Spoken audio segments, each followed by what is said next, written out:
What a hauntingly poignant scene. A maiden of unparalleled beauty clad in a black dress clutched a small casket, stepping slowly into the cemetery beneath a black umbrella held by a middle-aged man. A vast, silent crowd trailed behind them, bone-chilling cold seeping deep into every bone. Overnight, everything had shifted far too swiftly and drastically, leaving everyone utterly unprepared and helpless to cope. The front lines of Dragon Nation, holding back the erosion of void rifts, had suffered catastrophic losses the previous night. The martial god of the 13th realm tasked with guarding the first rift theater had fallen in battle. 3 martial saints of the 12th realm had perished alongside him, and well over 100 grand masters and masters had been slain or wounded. The void rift's violent eruption had been forcibly contained at the cost of countless lives. The danger had struck and faded in the blink of an eye. Yet that peril and suffering felt impossibly distant from the imperial capital of Dragon Nation, a city steeped in 1,000 years of heritage. Only the young woman in black could truly grasp the full weight of this grief. Su Yesheng wore a sullen, lifeless expression as she set the urn of ashes into the dug grave. No wonder she looked utterly dejected. Her entire world had crumbled away. She watched mutely as several uniformed young servicemen shoveled earth over the casket, her handsome features cold enough to make ordinary people flinch. "Little Sue, if you face any hardships in life from now on, come to me without hesitation. Our city offers special welfare policies for the children of heroes," the middle-aged man holding the umbrella spoke. Su Yesheng shot him a fleeting glance. This was Gu Jiansheng, mayor of Dragon Nation's imperial capital. Having endured countless harsh setbacks in her past life on Earth, Su Yesheng saw straight through his words. Mayor Gu was not speaking to comfort her, he was addressing the officers, their eyes glistening with suppressed tears as they shoveled soil. The truth was simple, she had transmigrated. Back on Earth, she had been Su Yesheng, reborn into this high martial arts world as Su Yesheng.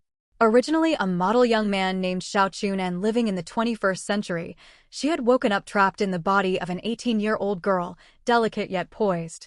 That alone would have been bearable. Inhabiting a female form was not enough to break her spirit. What weighed heaviest on her heart was this world's cultivation system and this body's complete lack of martial talent. After 18 years of nourishing her chi and refining her blood, her vitality stat lingered at a mere 67 points. Still, she possessed 2 extraordinarily powerful parents. Her birth father, Su Wunyan, ranked first on Dragon Nation's heavenly martial ranking. Known as the Peerless Swordman. He had died in battle 3 years prior. Her birth mother, Su Fengnan, the Phoenix Lady, the most formidable female warrior under heaven, held second place on the same ranking.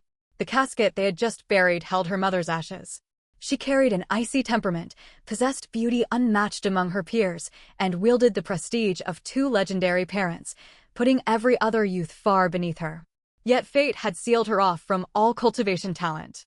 Compounded by her parents' perpetual absence, stationed on distant front lines with no time to raise her, the original girl's resentment had warped her psyche over time. Why was she the only one denied cultivation talent? Once that bitterness took root, she sought a sense of superiority by lording herself over those blessed with greater talent. What did it matter if others had talent? She could bully, strike, and berate them all the same, relying on her revered, feared parents guarding the borderlands. Bullying her classmates had become second nature to her. Even the mayor's son, a peerless prodigy blessed with immense talent, had once been beaten black and blue by the original Su Yesheng, too afraid to fight back. Back then, both her parents were alive. Who dared lay a finger on her? Regardless of Su and Su's personal morals, Su Yesheng was their only daughter. Anyone who crossed her would have to consider whether they could withstand the wrath of 2 peak martial gods, descending to slaughter their entire household. Furthermore, Su Yesheng lacked martial talent. She was just an ordinary girl. No matter how wildly she acted, she could never kill trained warriors. And so nearly everyone chose to turn a blind eye, tolerating her misdeeds. When her antics grew too egregious, they would only put on a superficial show to save face. Now, the powerful backers behind Su Yesheng's unbridled arrogance lay buried. As the newly transmigrated soul inhabiting this body, she could only imagine the reckoning awaiting her. The original girl had bullied no less than 800 classmates, if not 1,000. Her cruelty extended far beyond her peers. She had verbally insulted numerous school teachers and senior martial arts masters. Even if they dared not retaliate openly, They would never let her live in peace. The perfect window for vengeance would be the month leading up to the National College Entrance Examination. Rest assured, Miss Sue. The compensation for your parents will be more than generous. I will personally hand it over to you once your exams conclude. An older officer with bloodshot eyes stepped forward. Su Yeshing snapped out of her distant daze, a hollow, lost sorrow glinting in her cold gaze. She nodded blankly. Drawing on her memories from her past life, she knew how meager that compensation would be. A few 100,000 Dragon Nation currency, plus a stable government job to support her in old age. What else could it possibly offer? Su Yeshing stared blankly at the officer, looking at his bloodshot eyes and weathered, resolute cheeks, as if silently reading the untold hardships etched into his features. The rigid line of her lips began to tremble. Whether swept away by the original girl's lingering memories or overcome by unscripted grief, tears spilled soundlessly down her cheeks. She covered her eyes with her slender, pale forearms. Broken, muffled sobs spilled out involuntarily. I don't want money. I just want my mom and dad back. A few days later, she returned to school. Monday. Imperial Capital No. 1 National Martial Arts High School, Senior Class 1 Martial Division. Su Yeshing strode into the classroom with a stony face. Every student in this class hailed from wealthy or influential families, all gifted martial prodigies. The mayor's son, the daughter of martial god Xiao Jing, the disciple of martial saint Wang Yanji. Any single one of them wielded an intimidating family background. Su Yeshing only held a place in this elite class thanks to her legendary parents. Otherwise, she would have been transferred. Su Yeshing sank into her desk chair, warily eyeing the strange stares directed her way from all sides. She was surrounded by countless enemies. She could not afford to let her guard down. Miss Su, finally get to see you again. Su Yeshing lifted her eyes to meet the male student swaggering into the classroom, a sinking dread settling in her chest. Gu Chengyu, Mayor Gu's son, was one of the most handsome boys in the entire school. Gu Jianqing was a Grand Master of the 11th Realm, confined to a civilian post due to wounds. Gu Chengyu had inherited his father's extraordinary bloodline, a once-in-a-generation genius. At 18, his vitality stood at 178 points, an extremely rare achievement for someone yet to graduate high school. He had already broken through to the first realm of warrior. His future accomplishments would undoubtedly rival his father's. Yet this popular young man had been brutally beaten by the original Su Yeshing.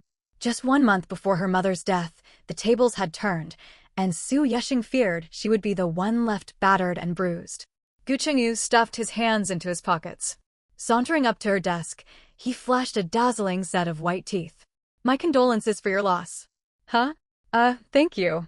Su Yeshing blinked. She detected no malice in his tone, sending alarm bells ringing wildly in her mind. Was he planning to lull her into lowering her guard before humiliating her brutally? Be my girlfriend. We'll get married right after graduation next month. Su Yeshing stared blankly at Gu Chengyu's grinning face. She was certain this was a ploy for revenge. If she showed even a flicker of timidity, surrendering the last scraps of her former pride, endless mockery and torment would follow. Su Yeshing's expression hardened into ice. Her clear, bright eyes locked unblinkingly on Gu Chengyu. She watched his playful smile gradually freeze and fade completely before speaking slowly. Go to hell. My parents may be gone, but you have no right to humiliate me. Try this again, and I'll beat you half to death. She put on a fierce front, yet inwardly trembled. Su Yeshing's heart hammered wildly as she strained to mimic the original girl's domineering arrogance. This was a high martial arts world. With Gu Chengyu's current strength, a single slap could crack her skull open. Stripped of her powerful family backing, she was little more than a frightened cat hissing uselessly at a predator. Su Yeshing. Gu Chengyu's tone turned solemn, yet he did not step away. His gaze locked firmly onto hers. I mean every word. This is also my father's wish. Stop. Su Yeshing waved a hand to cut him off. A wave of revulsion twisted her stomach. She had only transmigrated into this female body a mere week ago. She had not even adjusted to her new body cycles, and already someone proposed marriage. A soul-deep disgust welled up inside her, threatening to make her retch. I'm not interested in men. She spoke in a self-abandoned tone, hoping to offer Gu Chengyu an easy way out. But Gu Chengyu suffered from the common flaw of handsome young men, good looks paired with poor judgment. He completely missed the olive branch she had extended. Yeshing, trust me. Even after you beat me so badly last time, I never held a grudge against you. If you agree to be mine, I'll protect you with everything I have. No one will ever dare bully you again. His words sounded incredibly tempting. The thought of clinging to such a powerful backer stirred a fleeting impulse in her chest. Yet the price, offering herself in marriage, turned her stomach once more. She drew a deep breath, forcing herself to calm down. A trap. This boy was definitely plotting something. She had encountered countless ruthless, scheming people in her past life on Earth. She would never be fooled by an inexperienced youth like him. I decline. Su Yeshing spoke calmly. Her demeanor was as frigid as a glacier. But, Gu Chengyu, what do you think you're doing? The sharp click of high heels echoed from the classroom doorway. Gu Chengyu spun around, and Su Yeshing's gaze followed suit. A female teacher stood there, glasses perched on her nose, commanding an imposing aura. Though young, she carried the stern rigidity of an elderly matriarch. Su Yeshing breathed a quiet sigh of relief. It was their head teacher, Li Xiaolan. Nothing. Gu Chengyu shook his head nervously, hurrying back to his seat. Everyone, quiet down. I arrived early to announce a few matters. The National College entrance examinations are nearly here. Those still refining their vitality should focus on their cultivation, and those selecting universities should weigh their options carefully. These final days demand perseverance. Do not slack off. I hope every one of you will grow into a pillar of Dragon Nation's future. As Li Xiaolan spoke, her gaze drifted to Su Yeshing. Su Yeshing sighed helplessly. In her past life as the original girl, she had publicly clashed with Li Xiaolan on multiple occasions, leaving the teacher embarrassed and powerless to discipline her. Now old grievances would be settled alongside new ones. As her head teacher, Li Xiaolan held endless ways to make her life miserable. Su Yeshing. Present, Su Yeshing replied. Given your mother's sacrifice on the front lines, per military family welfare policies, the school has secured your guaranteed admission to Imperial Capital National Arts University. You will not need to sit for the national exams. Starting tomorrow, your name will be removed from Martial Class 1, and you are no longer required to attend school. Any objections? Beneath her cold gaze, as if viewing Su Yeshing as discarded trash, Su Yeshing nodded. No objections. In truth, she was relieved. While National Arts University was widely regarded as a worthless institution in this martial arts world, for a girl with zero cultivation talent like herself, securing stable footing was a blessing. The head teacher was eager to remove her, a trouble student, to boost the school's exam performance. She had no right to act ungrateful. Very well. Li Xiaolan let out an inexplicable snort.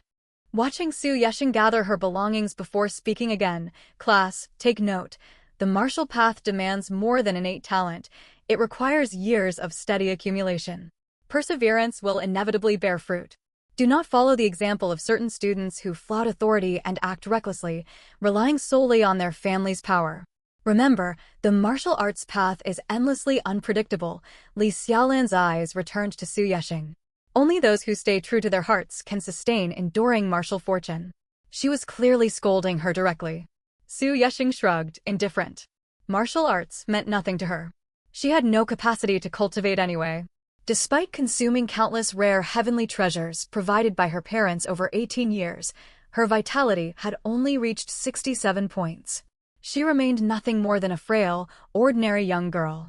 Su Yeshing slung her backpack over her shoulder and stood, only for Li Xiaolan to hold out a hand to stop her as she passed the podium. Su Yeshing, come here. Su Yeshing watched Li Xiaolan turn and walk toward the classroom door, hurrying to follow. The school bell rang. The first period of the morning was martial arts theory. The entire campus fell into an eerie silence. She trailed Li Xiaolan out into the corridor, where the teacher finally turned to face her with a solemn expression. My condolences. Su Yeshing blinked in confusion. It seemed the teacher harbored no intent to retaliate against her. She looked up in surprise. Thank you for your concern, teacher. Here is 50,000 currency. Li Xiaolan pulled an envelope from her bag and held it out to Su Yeshing. A small token from me. Live well from now on. And stop picking fights with others. Your parents are gone, you must learn to behave responsibly. Su Yeshing parted her lips, hesitant to take the envelope. Upon reflection, she and Li Xiaolan had no deep-seated hatred, only several ugly public arguments. Even so, no teacher would willingly hand over such a large sum of money. I appreciate your kindness, teacher, but I cannot accept this money. Do you think this is for you? Li Xiaolan let out a cold laugh. You carry the blood of two martial gods. Even if their power fails to manifest within you, it will awaken in your children. This money is for you to survive comfortably, so that you may bear offspring someday. Su Yeshing blinked, another wave of revulsion churning in her stomach. She had not transmigrated into some imperial harem romance novel. Why did everyone around her fixate on forcing her to have children? Wait a minute, did that mean Gu Qingyu's proposal was genuine? No, this was not the time to dwell on that. Even trapped in a female body, she would never marry anyone in this lifetime. It makes no difference. I refuse. Su Yeshing smiled. Teacher, you may look down on me, see me as worthless trash, I accept that judgment. But as you said, the martial path is full of endless twists of fate. Fortunes rise and fall over 30 years. Do not scorn a young girl in her lowly days. Su Yeshing let out a derisive huff, slinging her backpack and walking toward the stairs. Her bold declaration was nothing more than empty bravado. She had no intention of chasing martial arts glory, nor the energy to pursue it. The original girl had consumed countless priceless cultivation resources gifted by her parents with zero tangible progress. Now stripped of her family's support and steady income, she could barely survive. She had no mind for lofty martial aspirations. Her parting line about shifting fortunes was merely a front. From this day forward, she would cut all ties with the school, the place where her past self had made countless enemies through reckless misdeeds. Freed from the campus, Su Yeshing felt an immense weight lift from her shoulders. The constant anxiety plaguing her since arriving in this high martial world slowly ebbed as she melted into the bustling crowd. That quiet relief settled deep within her, letting her breathe easy at last. For the time being, she was safe. At the very least, she would not be hunted down for revenge. She had finally understood why Li Xiaolan had given her money and spoken of her future children. A vitality stat above 100 marked entry into the first realm of warrior. 500 points for the second realm, 1,000 for the third, 5,000 for the fourth, 10,000 for the fifth, 100,000 for the sixth, and 1 million for the seventh. 5 million points unlocked the eighth realm, 10 million the ninth, 50 million forged a master, 100 million a Grand Master, 500 million a Martial Saint, and 1 billion vitality forged a Martial God. Among Dragon Nation's hundreds of millions of citizens, only 18 Martial Gods had ever existed, 38 Martial Saints, 50 Grand Masters, and barely 100 Masters. Excluding her two deceased parents, merely 16 Martial Gods remained alive. Martial God bloodline was an exceedingly rare, invaluable resource, and both of her parents had been martial gods. The blood flowing through her veins was the purest martial god lineage, coveted by every powerful clan. Her children might not awaken full martial god power, yet they would stand infinitely close to that pinnacle. Every noble household sought to claim her for their bloodline. With countless factions circling her like hungry wolves, any force that resorted to coercion would hand rival clans a legitimate excuse to seize her instead. So long as she refused to submit, she would remain safe. Su Yeshing sighed, lifting her gaze to the bright morning sun. Life truly was full of unpredictable twists. She returned to the home etched into her memories, a small 3-bedroom, 1 living room apartment in an ordinary residential complex. Su Yeshing found herself rather content with the space. Back when she had been a wage slave on Earth, she could never have afforded such a spacious residence. Logically speaking, as the top 2 ranked warriors on the heavenly martial ranking, her parents could never have lacked wealth. At the very least, she ought to be living in a standalone villa. But the original body's natural talent was far too poor. She had no memories of ever residing in a grand mansion. All the money had seemingly been poured down Su Yeshing's throat. Pouring resources into her for years had yielded nothing. It would have been far better to save that money to secure her own future. Su Yeshing only entertained the fleeting thought for a moment. She was already content enough with what she had. There was just one catch. Every month, her mother Su Feng would transfer a living allowance to her bank card, yet her mother was long gone. Would this month's stipend even arrive? Su Yeshing shed her school uniform, flopped lazily onto the bed, and pulled out her phone to check her account balance. The second she saw the figure displayed on mobile banking, she shot straight up from the mattress, all traces of languor vanishing in an instant. $10.63? That barely covered a bowl of plain noodles at the gate of her residential complex for tonight. What else could it possibly buy her? Her eyelids twitched nonstop, a crippling dread of starving to death washing over her. Su Yeshing was genuinely panicking. She had no one to borrow money from, no close girlfriends, no companions at all. All the world bustles about chasing profit.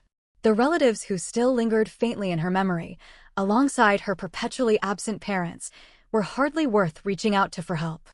As for bloodkin truly close to her, there were precious few, and odds were she'd never even cross paths with them again. After all, her parents' siblings from the 13th realm were almost all stationed at remote battlefronts, guarding spatial rifts. She couldn't even afford travel fare to go beg them for aid. Regions closer to the rifts were racked by warped space-time laws. Phone calls rarely managed to connect there. After a moment's hesitation, her pride and self-reliance spurred her to look for a job. You can't rely on mountains, they crumble. You can't rely on people, they leave. She had only herself to depend on.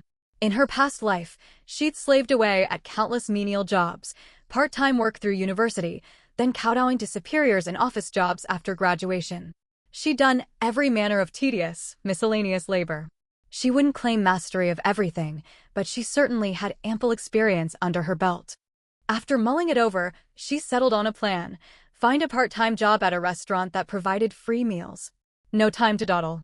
With daylight still lingering, Su Yeshing changed into tracksuits and headed out the door. The streets outside carried a heavy, aged atmosphere, thick with the gray, oppressive aura of crisis and stagnation left behind by the arrival of spatial rifts. Foot traffic was sparse, and shops few and far between. Nearly 30% of storefronts along every street sat shuttered and abandoned. She wandered from one tiny eatery to the next, only to be told none were hiring servers. Worse still, every shopkeeper eyed the sudden, pretty stranger at their door with deep suspicion. Su Yeshing seethed with frustration. The moment she'd transmigrated into this body, she'd resented being trapped as a woman. Now her striking good looks kept slamming doors in her face again and again. Such gains and losses forced upon her by birth, outside of her control, drained every ounce of her spirit. Su Yeshing stepped into a convenience store, planning to spend her $10 on a bundle of dried noodles to scrape by for 2 days. One foot crossed the threshold, then she pulled back abruptly. Was her eyesight playing tricks on her? She stood outside the floor-to-ceiling glass window, staring at the cashier behind the counter. Why are there words floating above his head? Store manager. Su Yeshing rubbed her eyes and shifted left and right, testing every angle. No matter how she positioned herself, the two characters store manager hovered crystal clear over the man's crown.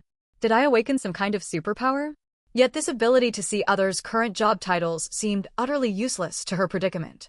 She stepped inside, grabbed a bundle of dried noodles, and walked to the checkout counter. Are you the store manager here? Su Yeshing asked, a flicker of curiosity stirring her listless expression. The man glanced up at her warily and shook his head. Nope, I'm just a part-time clerk. Are you looking for the manager? Oh no, nothing like that. I was just curious. Su Yeshing shook her head, grabbed her noodles, and left. Strange. He wasn't the manager, so why had store manager floated above his head? Lost in thought, she walked toward the complex gate. It was noon, and the residential complex bordered several schools. Streams of day students poured out of class, flooding the gate with crowds. Countless lines of text floated above every person's head. This kid's only a student. How can he be a 7th realm martial artist? Whoa, this toddler's only 2 years old, yet marked as a 6th realm martial artist? Su Yeshing lingered at the gate for a moment, and realization crashed over her. The words above each person's head foretold their future accomplishments. But this sudden cheat ability offered no solution to her immediate crisis. Staying alive was her top priority, and her only food supply was the bundle of noodles clutched in her hand. Forget it. Fill my stomach first, then keep hunting for work this afternoon. Su Yeshing quickened her pace toward the complex interior, noodles in hand. The second she stepped past the gate, she lifted her gaze again. Above every person visible within the complex, the floating text had shifted to 2 identical characters: corpse. See corpse.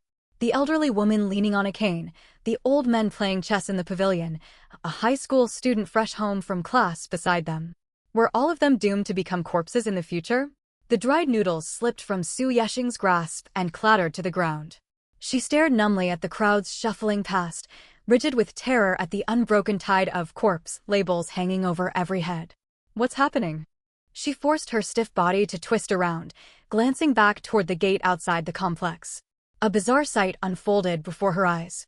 A young mother holding an infant stepped out through the gate, and the word corpse above her head instantly morphed into third realm martial artist. A sharp gasp escaped her lips. We're doomed.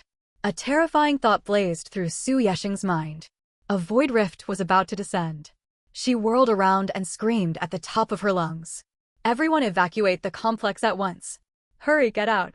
A void rift is opening here.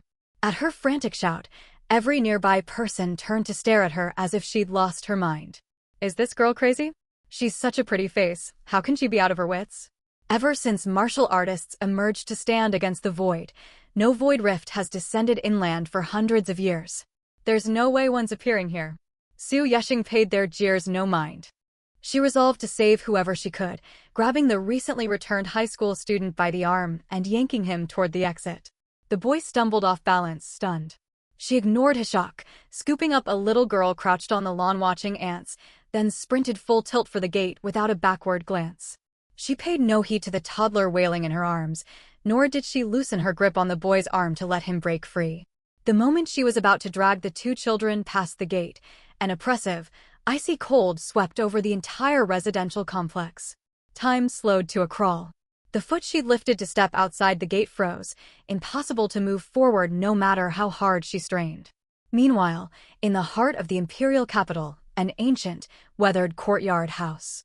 A white-haired elder wearing a white tank top held a purple clay teapot, waving a palm leaf fan and humming an opera tune.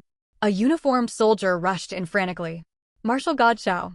Xiao Xian opened his eyes and slowly pushed himself upright from his reclining chair. Xiao Song, what's the rush? Speak slowly, what trouble's arisen? Xiao Song swallowed hard to soothe his hoarse throat. A void rift has descended at Tianjie Well Fengming Residential Complex. Fengming Complex? Xiao Xian shot straight up from the chair. Isn't that where the Su family girl lives? Yes, sir. Why didn't you shout the news outside instead of rushing in here, you fool? Xiao Xian tossed his teapot over his shoulder, grabbed his palm leaf fan, and took one stride, vanishing on the spot. Back at the complex, Su Yesheng stared fixed at the foot she could not move past the gate. The space around her thickened like ultra-sticky jelly. She was trapped within it, her foot inching at a glacial pace. Damn it, I'm too late. I only just transmigrated a few days ago. Am I going to die here already? Su Yesheng cursed inwardly. Could these void creatures not have delayed by a single second? You are Su Yesheng? Su Yesheng jolted. A swirling mass of eerie black mist materialized directly before her.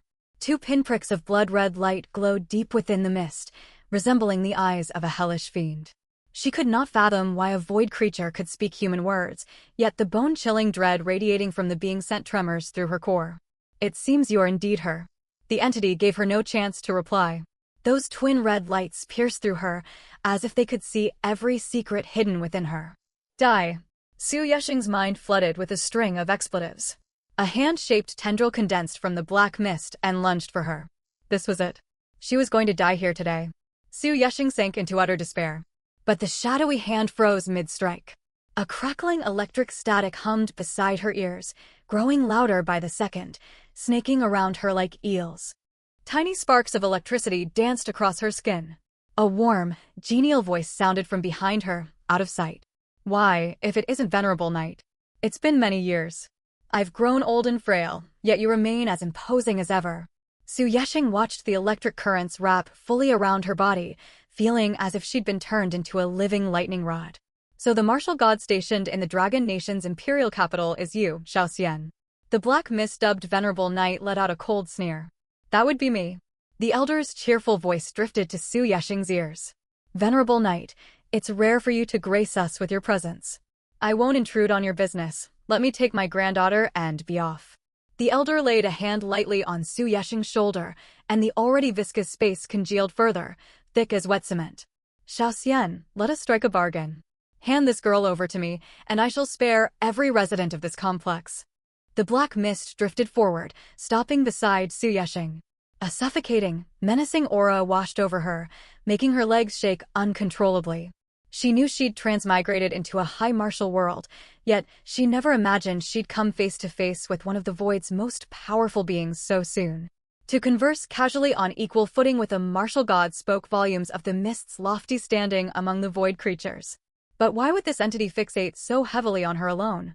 The elder's next words left Su Yesheng dumbfounded. Venerable Knight, how about this? Slaughter every soul in this complex to your heart's content, and let me take the girl away instead. If the bloodshed here fails to satisfy you, I will grant you the neighboring residential compounds as well. What say you? A stifling silence fell over the scene. The black mist hung quiet for a long moment before breaking into raucous, mocking laughter. Ha ha ha ha. And if I refuse your offer? Then I have no choice but to risk this old life of mine and trap you here permanently. The black mist fell silent again, seemingly weighing whether the trade was worthwhile. Even if I concede today, you will not be able to stop my next arrival. Others will rise to stand against you, the elder replied calmly, unperturbed. The mist scoffed. Even Su Wunyan and Su Fengnan perished. Do you truly believe humanity still holds warriors capable of blocking the void? The elder laughed in turn. Ha ha, venerable knight. Why not put that theory to the test? Boom. The moment the elder's voice faded, a deafening explosion erupted beside Su Yesheng's ears, like a cannon firing inches from her skull, leaving her ringing with tinnitus.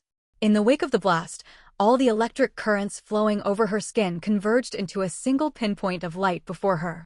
The pinpoint expanded rapidly, enveloping the pocket of space where she stood. A powerful suction wrenched her free of the complex, flinging her onto the roadside alongside the wailing little girl and the stunned high school student she'd dragged out. Su Yesheng curled tightly around the sobbing toddler, shaking uncontrollably from the relief of narrowly escaping death. She lifted her head to peer back inside the complex. The old man crackled with surging electricity, waving an aged palm leaf fan in one hand. The fan instantly transformed into an inky black broadsword, long and heavy, the kind of blade that could split a man clean in two with one swing. Plain, unadorned, unremarkable in every way, yet the second the sword materialized, the black mist shattered violently. Su Yesheng could hear the two figures locked in confrontation speaking to one another. The mist paused, letting loose an eerie, sinister chuckle. Very well indeed. I shall take my leave, and I swear no other void entity will target this young girl hereafter. Even with that sword in your grasp, and a matching blade wielded by your son Xiao Jing, Su Wunyan and Su Fengnan still fell to us. Swords alone cannot hold back the void's advance. The elder smiled, his cloudy eyes sharp with unyielding vigilance. Su Yesheng's heart sank alongside the elder's heavy gaze. Sure enough, the elder spoke the next question aloud. Then what are your terms, venerable knight? I claim this entire complex. Xiao Xian's rigid posture eased slightly. If the bloodshed here still fails to amuse you, take all the surrounding residential zones as well. Su Yesheng pressed her lips tight, staring hard at the old man. She could not comprehend how anyone would bow and compromise to avoid abomination. Were the lives of the complex's residents worthless? She understood her body. The blood running through her veins held immense value, capable of birthing multiple peerless martial gods. But humans ought not to be this heartless. Every soul trapped inside the complex was her fellow countrymen, living, breathing people. She parted her lips, straining to shout that she would not allow this. Before she could utter a word, Venerable Knight spoke first. I hold no interest in slaughtering a horde of insignificant ants. I want this land itself. I will turn this place into a void rift singularity. Impossible. Xiao Xian shook his head with a cold laugh. Do you think I dare not strike you down? To slay me, you must sacrifice your own life. The black mist rippled, silently mocking the elder. 16 martial gods remain. Besides you, only Zui Yun resides in the imperial capital. The other 14 hold the northern battlefronts. Choose. Either allow this new rift to form here, or recall all martial gods from the front lines to defend the capital. As the mist finished speaking, those two blood-red beams of light locked onto Su Yesheng outside the complex gate. We know all your plans. The void sees everything, yet we care nothing for your schemes. Even if she bears a child every year from this day onward, each destined to reach the martial god realm, she would add merely 20 to 30 new martial gods to the Dragon Nation. 20 or 30 martial gods, alongside your aging lot, armed with blades such as that, will never be enough to stand against the full might of the void. Xiao Xian drew a deep breath, his gaze fixed unblinkingly on the black mist. Venerable Knight, I will agree to your terms, but none of the residents within this complex may die. You must release the spatial restraints within 1 hour, allowing my people to evacuate everyone safely. Very well. You have 60 minutes. Venerable Knight let out a bone-chilling cackle, then the black mist dissolved into thin air. Chaos erupted the instant the mist vanished. The little girl's mother rushed over, taking her crying daughter from Su Yesheng's arms. Dozens upon dozens of residents poured out of the complex gates, a stampede narrowly avoided. High-ranking martial artists descended from the sky moments later, swiftly bringing the unrest under control. Wails and shouts of grief echoed everywhere, a heavy sorrow hanging over the crowd at being forced to abandon their homes. Su Yesheng inhaled deeply, then exhaled heavily. No lives lost, no injuries sustained. This was the best possible outcome she could have hoped for. Yet her heart turned cold. It all made sense now. Why the cruel, vicious Su Yesheng had survived to 18 years old. Why none of the classmates she'd humiliated and tormented had ever sought revenge. Why the boys she'd beaten like dogs had held back their rage instead of striking her down. Even her head teacher, whom she'd torn apart with vicious insults, had once offered her a sum of money. Su Yesheng had miscalculated everything from the very start. It was not powerful aristocratic clans coveting her bloodline. Every top-tier martial god leading the Dragon Nation's high command had set their sights on her. She was surrounded by wolves, that much was true. But none of those wolves intended to devour her alone. All they'd granted her was a hollow shred of dignity, the illusion of choosing which wolf would claim her. The end result was fixed, the choices were merely theirs to offer. Damn it all to hell, Su Yesheng cursed silently to herself. She twisted her head to glance at the panic-stricken high school boy, who was visibly a little younger than her, his face still soft with juvenile innocence. Thank you. The pure-hearted teen nervously met her gaze and offered his sincere gratitude. Yet, Su Yesheng's face twisted into a look of stunned confusion. The boy stood utterly baffled, while a tidal wave of shock crashed over Su Yesheng. The words floating above his head were gone. Not altered, completely vanished without a trace. She whipped her head around to scan the chaotic crowd. No matter men, women, elders, or children, there were no floating labels above a single person's crown. It was as if she'd woken from an elaborate dream. She pressed a palm to her forehead and let out a bitter laugh. Had she hallucinated everything?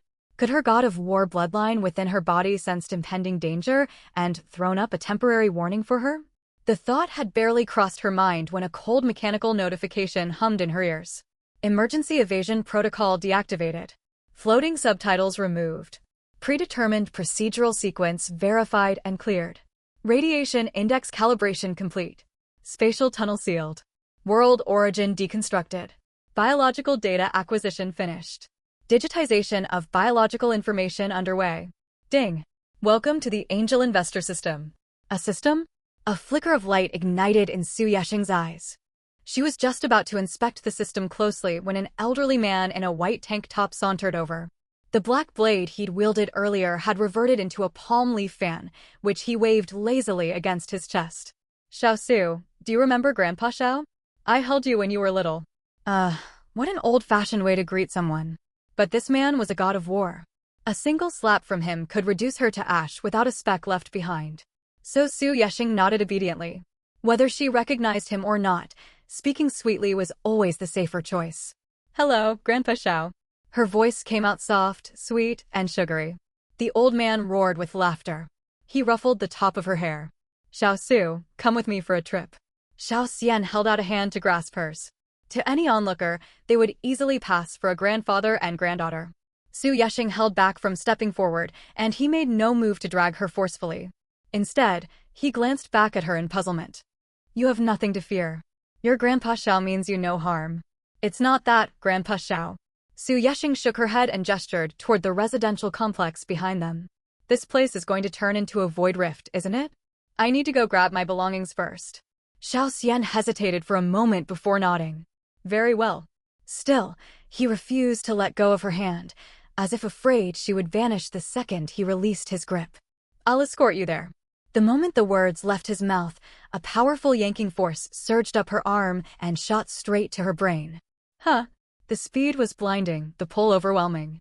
In the blink of an eye, she stood outside the front door of her apartment. She hadn't even had time to fumble for her keys when Xiao Xian kicked the door clean off its latch. Su Yesheng fought the urge to demand he pay for the damage. But this neighborhood would soon become a deadly zone centered on a void rift. No living soul would dare venture within a 3-kilometer radius. The apartment, once a reliable asset, was now utterly worthless. The broken door was hardly worth mourning over. She stepped inside, Xiao Xian trailing closely on her heels. She rushed to pack a few changes of clothes, shoving her undergarments into her backpack at lightning speed to avoid unnecessary awkwardness if the old man caught sight of them. Her worries were unfounded, however. Xiao Xian's attention, or more accurately, the divine spiritual sense of a god of war, was not trained on her personal belongings at all. He stood guard, vigilant. He did not trust the Night Sovereign. Mankind and the Void had waged war for centuries. Ever since Void Rifts began tearing open reality, countless lives had been slaughtered by Void monsters. As far as Xiao Xian was concerned, humans and the Void were locked in war. The Night Sovereign could materialize within this complex at any moment and kill Su Yexing right under his nose. This also carried a grave warning. The Night Sovereign's ability to appear here proved the Void had infiltrated Longua undetected, slipping past the watchful eyes of all gods of war. Void Rifts could only manifest with a beacon signal. Without one, not even the Night Sovereign could teleport all the way from the northern front lines to Imperial Capital City, let alone pinpoint this exact residential complex. Simply put, there was a traitor hiding among the citizens of Longua. Su Yexing slung her packed backpack over her shoulder and paused mid-step in the living room. She turned, reached up to retrieve the only family photo frame from the carved partition shelf. Inside it, a handsome man and a beautiful woman cradled a little girl of 4 or 5 years old. Su Yexing wiped the dust off the glass and tucked the frame safely into her backpack. Inside the courtyard residence. As soon as they arrived, Su Yexing watched a bolt of purple lightning tear open the sky in the distance. The entire stretch of clouds above the former neighborhood flooded into an ominous violet hue. That was where she'd once lived, now swallowed whole by a gaping rift abyss. From this day onward, all manner of hideous void beasts would pour forth from its depths. The imperial capital, once quiet and safe, would descend into widespread panic. It's a modest place, make yourself at home. Xiao Xian gestured for her to sit the second they stepped through the gate. You heard everything I said to that monster earlier, didn't you? Su Yexing hesitated briefly, then nodded sincerely. I did every word. I'd resolved to sacrifice the residents of several housing complexes to ensure your survival. Xiao Xian sighed, waving his palm leaf fan slowly back and forth. When I was younger, I believed that once I ascended to the rank of God of War, my will would shape every facet of the world. But after reaching this height, I've realized the higher you climb, the more helpless and constrained you become. The stakes you must weigh grow infinitely more complex. Time and again, you're forced to choose between safeguarding the greater good or protecting a single individual. Su Yexing nodded and spoke softly. Grandpa Xiao, I understand your reasoning, but you have no desire to bear 2 or 3 dozen children. Xiao Xian let out a bitter laugh and shook his head. Su Yexing smiled awkwardly. That was indeed her primary concern. She could not fathom marrying a man and raising a family. The thought alone terrified her. My granddaughter, Xian Yin, you've met her, you two are classmates.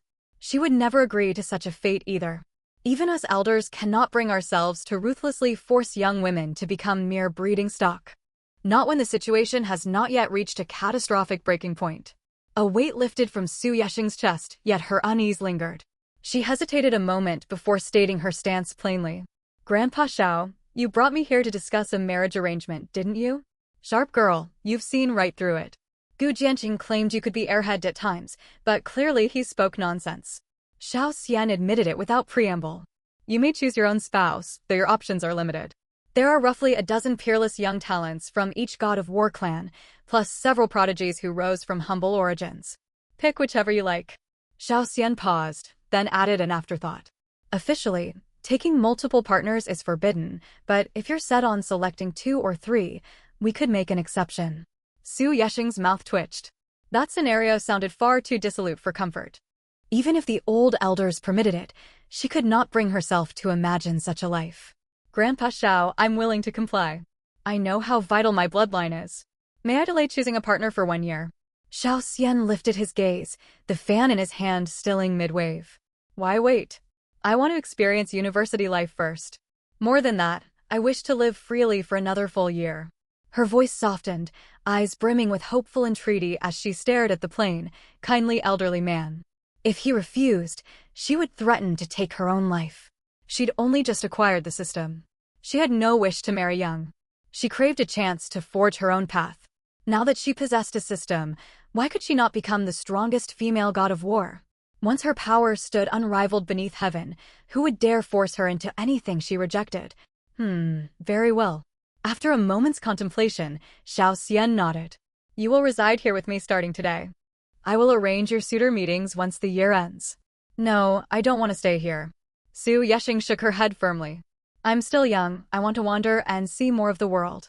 Please, Grandpa Xiao, let me have this year to myself. She laid on a hint of deliberate coquetry. She knew exactly how to charm the old man. Xiao Xian chuckled, his body slouched lazily on the sofa jiggling with amusement. I knew you'd say exactly that. Here, take this. He straightened up, pulled a jade pendant from his trouser pocket, and held it out to her. The pendant was exquisitely carved into the shape of a phoenix. What's this? Su Yeshing took it and stroked its smooth surface between her palms. A life-saving treasure. It holds the combined full-strength strike of 16 gods of war, usable 3 times in total. Each time you activate it, all 16 gods of war will pinpoint your exact location, and reinforcements will rush to your aid without delay. Su Yeshing's mouth twitched again. This was an invaluable treasure. But was she truly that valuable to warrant such protection? Grandpa Xiao, I don't quite understand. Am I really that important? You are. Xiao Xian nodded firmly. Since void rifts descended upon the world centuries ago, your mother is the only female god of war to ever exist. That makes you the sole dual bloodline descendant. The void factions are even desperate to kill you. Xiao Sen trailed off and heaved a long sigh. If you'd possessed natural martial talent, the nation and us elders would never have resorted to pressuring you like this. Su Yeshing swallowed the rest of her retort. His reasoning felt flimsy. A child born to a martial saint, grandmaster, or ordinary mortal mother could still ascend to god of war rank. She recalled that among the 18 living gods of war, one had parents with 0 martial aptitude whatsoever. Still, she simply nodded. Thank you. Where would she stay tonight? A hotel? She had no money. Lure a handsome man and earn cash that way? She would never stoop so low. Yet, she clung fiercely to this single year of freedom. She would sleep under a bridge arch if she had to. Anything was better than rushing into marriage. She'd skimmed through the system's functions earlier. They held great potential, yet offered her no immediate benefit. Simply put, the system could display a person's ultimate peak achievement in life. If she drew near to that individual and invested in them literally, she would gain a share of their innate talents. It was an outrageously overpowered ability. The upside was obvious. She could rapidly accumulate extraordinary talents to step onto the path of martial cultivation. The downside was equally clear. It required money, vast sums of it. And she needed to locate these gifted targets while they were still young. If a target had already reached god of war rank, investment was impossible. They had no need of her support. Which meant her targets had to be high school students. But where was she supposed to find such an extraordinary teen? The only answer was to stake out the schools. Her top priority right now was to find shelter. If she tarried too long, she would end up sleeping exposed on the street tonight. Su Yeshing hummed a random tune as she wandered aimlessly along the pavement. A blood-red sunset hung low on the horizon, dotted with a few pale, lifeless white clouds. She took the subway back to Tianjiawell, hoping to catch a closer glimpse of the legendary Void Rift. The entire Foming residential complex and all land within dozens of kilometers had been cordoned off as a restricted zone. She could not draw near at all. From afar, the familiar apartment buildings shrank to the thickness of chopsticks. A thick, unsettling violet glow stained the sky above, crackling purple lightning snaking like venomous serpents around the once homely, worn apartment blocks. Su Yeshing thought of the pack of dried noodles she'd bought at noon. Life truly resembled a bundle of dried noodles, or more accurately, life in this world was exactly like dried noodles. In the morning, wrapped safely in its plastic packaging. By night, shattered into tiny crumbs, trampled as worthless trash, vanishing without a trace. Her poor noodles never even tasted. Why must a young woman suffer such poverty? Her stomach rumbled loudly. She had not eaten a single bite all day. She'd only drunk water before heading to school that morning, rushed around non-stop until noon, then suffered the terrifying sight of the void mist. Exhaustion gnawed at her body and mind. Only when crippling hunger set in did she grasp the purpose behind all the books she'd read years ago. Scholars feared nothing, not even starvation, for hunger was trivial compared to losing one's integrity. The unyielding integrity forged from years of study granted her immense willpower to endure physical discomfort. But she could not keep starving indefinitely. She lifted her eyes toward a nearby relief checkpoint, where two men in black uniforms stood guard. The system's core functions were straightforward: invest in targets to unlock tiered rewards, plus the biological digitization scan. To simplify, it acted like a combat power scanner from Super Saiyan lore. At her will, Su Yeshing could pull up complete biological data on any target, displayed numerically. With a single glance, she could read the two guards' vital energy levels and their ultimate life achievements. Both were third realm martial artists with 3,000 to 4,000 vital energy, capped at fifth realm as their life's peak. Their station at the relief checkpoint suited their strength perfectly. If she chose one as an investment target, the first tier alone would cost 20,000 yuan. She would only receive 3 rounds of rewards in total, 1 per realm advancement. Since their maximum potential topped out at 5th realm, investing in them would be a losing proposition. If she instead backed a first realm prodigy destined to become a god of war, the investment fees would be far steeper, yet she would unlock 13 separate reward tiers. Most importantly, she would share their innate talents. What's more, they would forge an unbreakable bond, having risen from hardship side by side. At the very least, she would gain a lifelong god of war ally. With such backing, she would never need to watch her step again. Uneven roads? Level them flat. Dogs blocking her path? Slaughter them and toss them into a hot pot. Su Yeshing deactivated the digital scanning function and hesitated, deciding against approaching the checkpoint. She'd originally planned to feign hardship as a displaced resident to seek legitimate aid. But on second thought, these men answered directly to Grandpa Xiao. If she needed money, she might as well have asked him for 10 or 20,000 yuan before leaving. She sighed and checked the time. It was high summer, yet the sun had barely dipped west when the clock struck 7 in the evening. Her window to find shelter was rapidly closing. She glanced once more at the distant buildings crackling with violet lightning, sighed, and turned to leave. Then, ouch. Su Yeshing rubbed her forehead. She'd walked straight into someone. She opened her mouth to apologize instinctively, but the other person spoke first. It's you. An acquaintance? Su Yeshing's guard shot up automatically. She no longer feared retaliation, yet it had only been a few hours since she'd untangled the hidden dangers swirling around her. The lingering anxiety of earlier days kept her instinctively wary. She stood 167 centimeters tall, quite statuesque, yet the boy before her towered nearly a full head above her. His face was unfamiliar, handsome with a strong scholarly aura, lean yet carrying an undercurrent of quiet resilience. She did not recognize him, yet his features stirred a faint sense of familiarity. Thank you for yanking me out of danger at noon today. He smiled warmly, sunlight softening his features. Recognition dawned on Su Yeshing at last. Of course. This was the boy she dragged to safety without a second thought earlier that day. It's you. No need to thank me, we're all in this together. Su Yeshing smiled, her nerves easing. Though they were strangers, he was the first person she'd spoken to since the chaos erupted. Honestly, we only survived thanks to the god of war's intervention. Otherwise, every last one of us would have perished. The boy blinked at her casual camaraderie, yet his smile never faded. You acted selflessly, you deserve my thanks. By the way, what are you doing here? He asked. Just wandering around. This is my first time seeing a void rift, though I can only watch from far away. Years of scraping by in the adult world left her nostalgic for school days, and in the presence of a younger student, she naturally slipped into the role of a genial senior. I was evacuated from the complex, so I rented a place nearby, the boy replied. I'm Yu Tingwei, a sophomore at Wenhua High School. He held out a hand to introduce himself. Su Yeshing, third-year senior at Guai Martial Arts Academy. She shook his hand lightly. On reflex, she activated the biological digitization scan in her mind. Logically, it was unnecessary. Students at a liberal arts school like Wenhua High were unlikely to be the investment targets she sought. But the next second, Su Yeshing froze completely.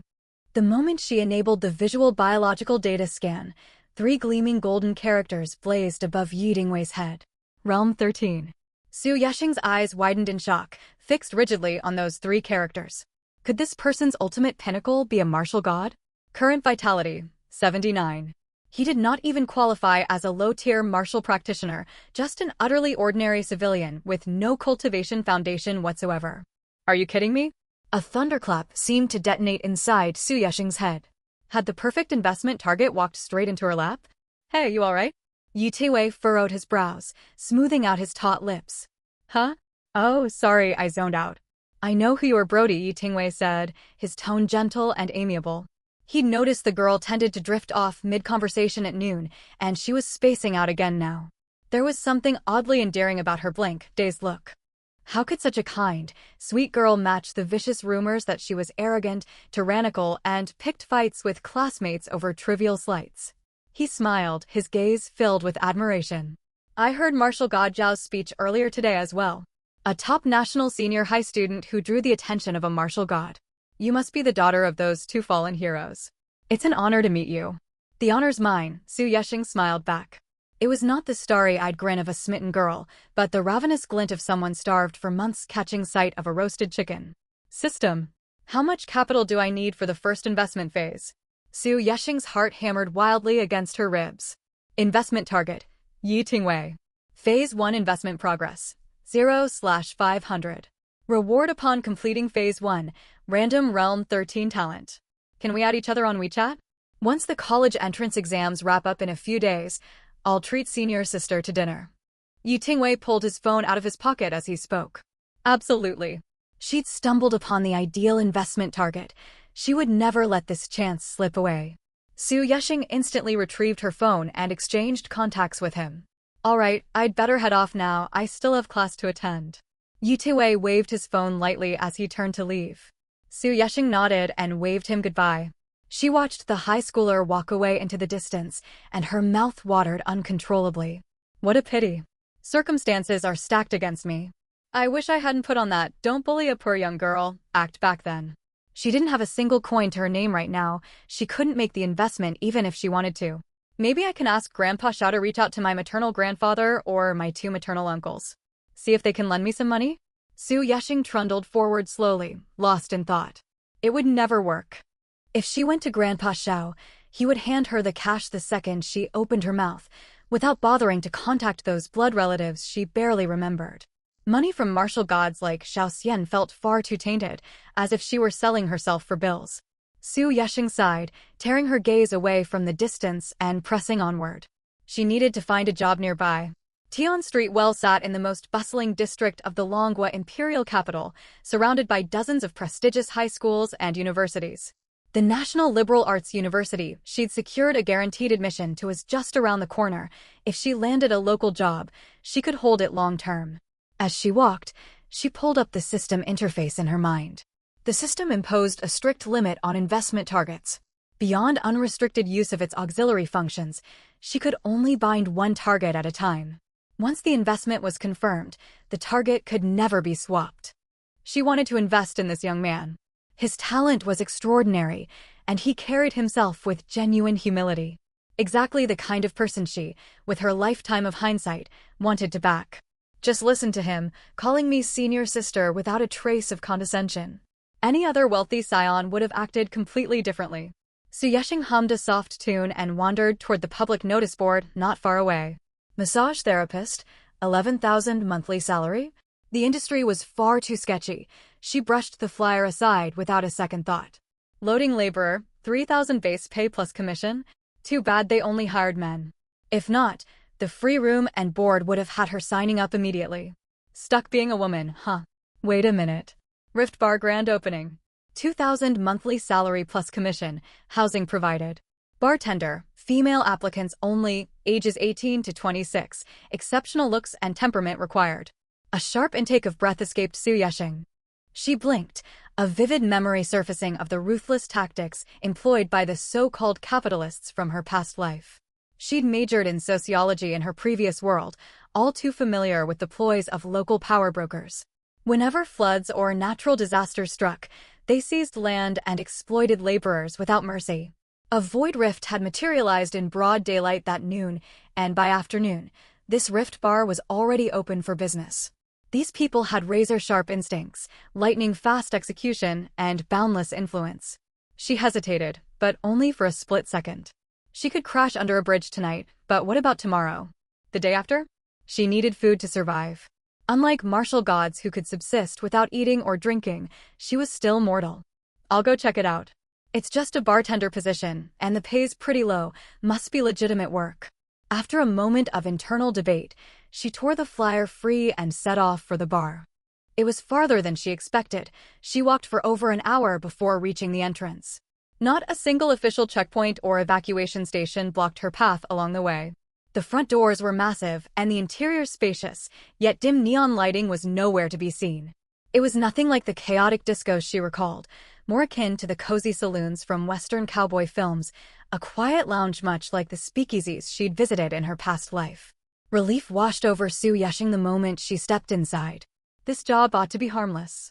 She walked up to the bar counter, cutting off the waiter who'd leaned forward to ask for her order, and explained why she'd come. "Miss, please wait a moment. I'll fetch our manager."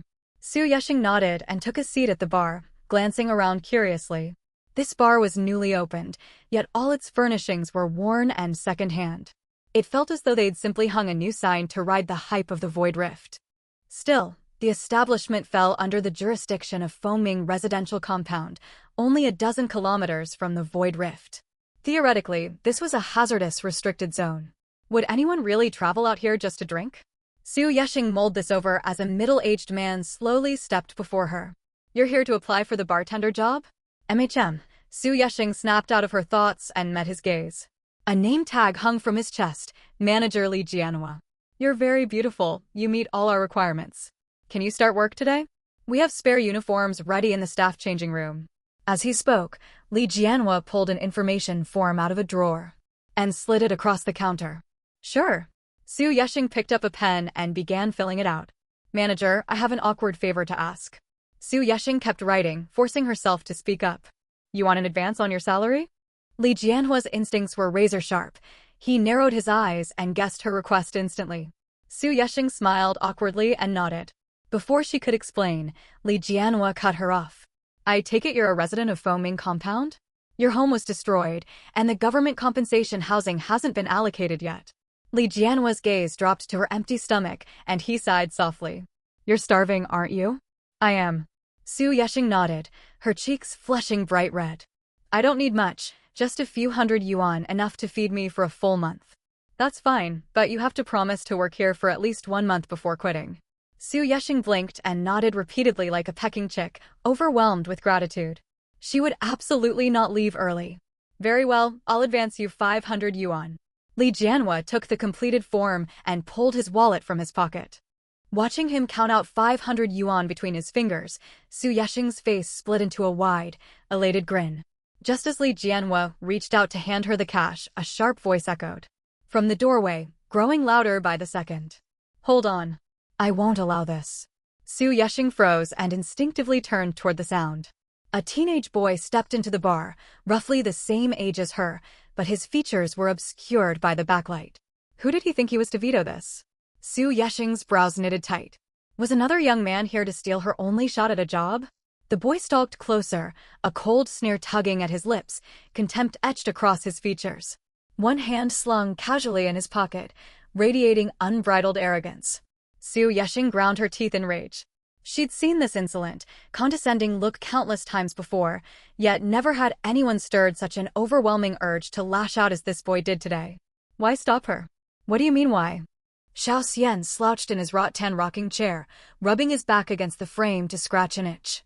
Across from him sat another elderly man of roughly the same age, far more vigorous and sharp-eyed. Clad in a tailored black suit, one hand tucked in his pocket, he exuded a murderous, frigid aura that clashed starkly with Xiao Sen's lazy lethargy. "Why haven't you ordered the Void Rift in that district sealed off? Zui Yun, you could have stayed in seclusion properly. Why rush out here to meddle?" Xiao Xian rolled his eyes, clearly uninterested in entertaining the man. "How could I stay cooped up? My future granddaughter-in-law nearly lost her life. TCH, shameless old coot. Humph. My grandson's Wei Yifei is every bit as talented as your granddaughter." Zui Yun raised an eyebrow, utterly unashamed. Even after Xiao Sen's sharp jab, his face remained unflushed as he shot back a retort. Xiao Sen was stunned by the man's boundless thick skin, momentarily lost for words. He pushed himself upright from the rattan chair, his formerly lazy eyes hardening into profound, bottomless darkness, like ink-stamped still water. Zuyun, setting aside whether the girl would even take a liking to your Zhuifei, we made a promise to Wunyan and Fengnan. Xiao Xian's tone turned grave. We cannot force their daughter into anything. Second, Longhua has been infiltrated from within. Void rifts require beacons to manifest. You cannot possibly be unaware of this fact. The void rift sits there now, its beacon anchored at its core. The rift itself is small. I could send a squad of 6th realm martial practitioners to destroy it. But Lord Knight can strike once, and he can strike again. Until we capture whoever planted that beacon for him, we cannot recklessly break our cautious truce. This time he only manifested one rift within a single residential compound. The power to tip this fragile balance lies entirely in his hands. If we rush to suppress this void rift without absolute certainty, before rooting out all internal moles, we risk enraging him. He could unleash dozens of simultaneous void rifts across the imperial capital, and the consequences would be catastrophic. Xiao Xian's brows twisted tight. The anger on Zuyun's face faded into icy coldness. Mass simultaneous void rifts would spell nationwide disaster. Even with both him and Xiao Xian stationed in the capital, countless civilians would perish. Such unprovoked attacks could wipe out untold numbers of the Empire's most gifted young cultivators. I understand. Zuyun took a deep breath and nodded faintly. Xiao Xian suddenly broke into a hearty laugh, slipping back into the laid-back demeanor of a typical imperial capital elder. I struck a deal with the girl. I won't arrange blind dates for her until she finishes her first year of university. Xiao Xian sank back into his rattan chair as he spoke. If my Xiao Xinin were a boy, none of you old men would stand a chance to scheme for her. That's meddling for no good reason. You'll pair her with a complete stranger with zero emotional foundation, then push them to marry and bear children? Zuyun raised an eyebrow and let out a cold scoff. Xiao Xian half-lidded his eyes, humming a lazy tune as he fanned himself. The breeze stirred his sparse white hair atop his head. I only promised to delay formal blind dates for 1 year. I never said she wouldn't cross paths with potential suitors in the meantime. Ugh, shameless. Zuyun snorted sharply. Plotting against a young girl. If you have so much spare time to bicker with me, head back early to lay your plans. Remember, those closest to the water get the moon first. Xiao Xian stood, grabbing a teapot to pour a cup for Zuyun as he continued speaking. Drink your tea and be off. That girl has a fiery temper. Anyone who rubs her the wrong way risks getting a beating. Yours Zhuifei might just end up. Xiao Xian lifted his gaze, only to watch Zuyun dart out of sight. Hey, you slippery old rascal. Young master. Li Jianhua froze mid-motion, quickly retracting his hand and bowing respectfully. The boy waved him off casually, then strode over to stand before Su Yeshing. He stood a full head taller than her, his natural robust physique and unrestrained, imposing martial practitioner aura pressed down on her like a tidal wave, paired with his mocking, contemptuous stare. Miss Su, long time no see. Su Yeshing's jaw twitched violently as she fixed her gaze on his face. She knew this boy all too well. A second-year student at Longhua's #1 National Martial High School, a year and 3 months younger than her. Third place on the heavenly martial ranking, son of Zhou Jixio, the man hailed as Gentleman Sword. His father was a universally revered, humble gentleman worthy of the title Gentleman Sword. Yet this young Master Zhou was born with a rebellious, insolent streak. Even in the memories of the original body, the two had never gotten along. The reason for their friction was absurd. Everyone else the original girl bullied would endure it silently, never striking back or retorting. Only this boy dared fire back every insult and return every blow Su Yeshing threw. Once, after a vicious argument, they've agreed to a one-on-one fight after school. Zhou Wuyan had even sworn he would hold back all his martial power, yet remained fully confident he could beat her within an inch of her life. If their teacher hadn't stepped in, they would have fought to the bitter end. It's you. Su Yeshing let out a cold laugh. Fine then. I'll just find work somewhere else. If this place won't take me, another will. She stood to leave, but Zhou Wuyan shot out a hand and clamped tight around her wrist as she brushed past him. The boy twisted his head to glare at her, a vicious, skin-crawling smirk twisting his lips. If this bar turns you away, every establishment in the capital will follow suit. One phone call from me, and no business in the entire imperial capital will dare hire you. Su Yeshing stared into his triumphant, arrogant eyes. He was right. Zhou Jixio, holder of the 3rd heavenly martial rank, was indeed a man of gentle virtue. Yet the Zhou clan was an ancient, powerful aristocratic house that had produced multiple martial gods before Jisho's time. Centuries of accumulation had rooted the Zhou clan's influence deep into every corner of Longhua, ranking them among the empire's most powerful families. By contrast, the Su and Su clans only boasted Su Yexing's late parents as their sole martial gods. Their power paled in comparison. Worse still, her parents had perished.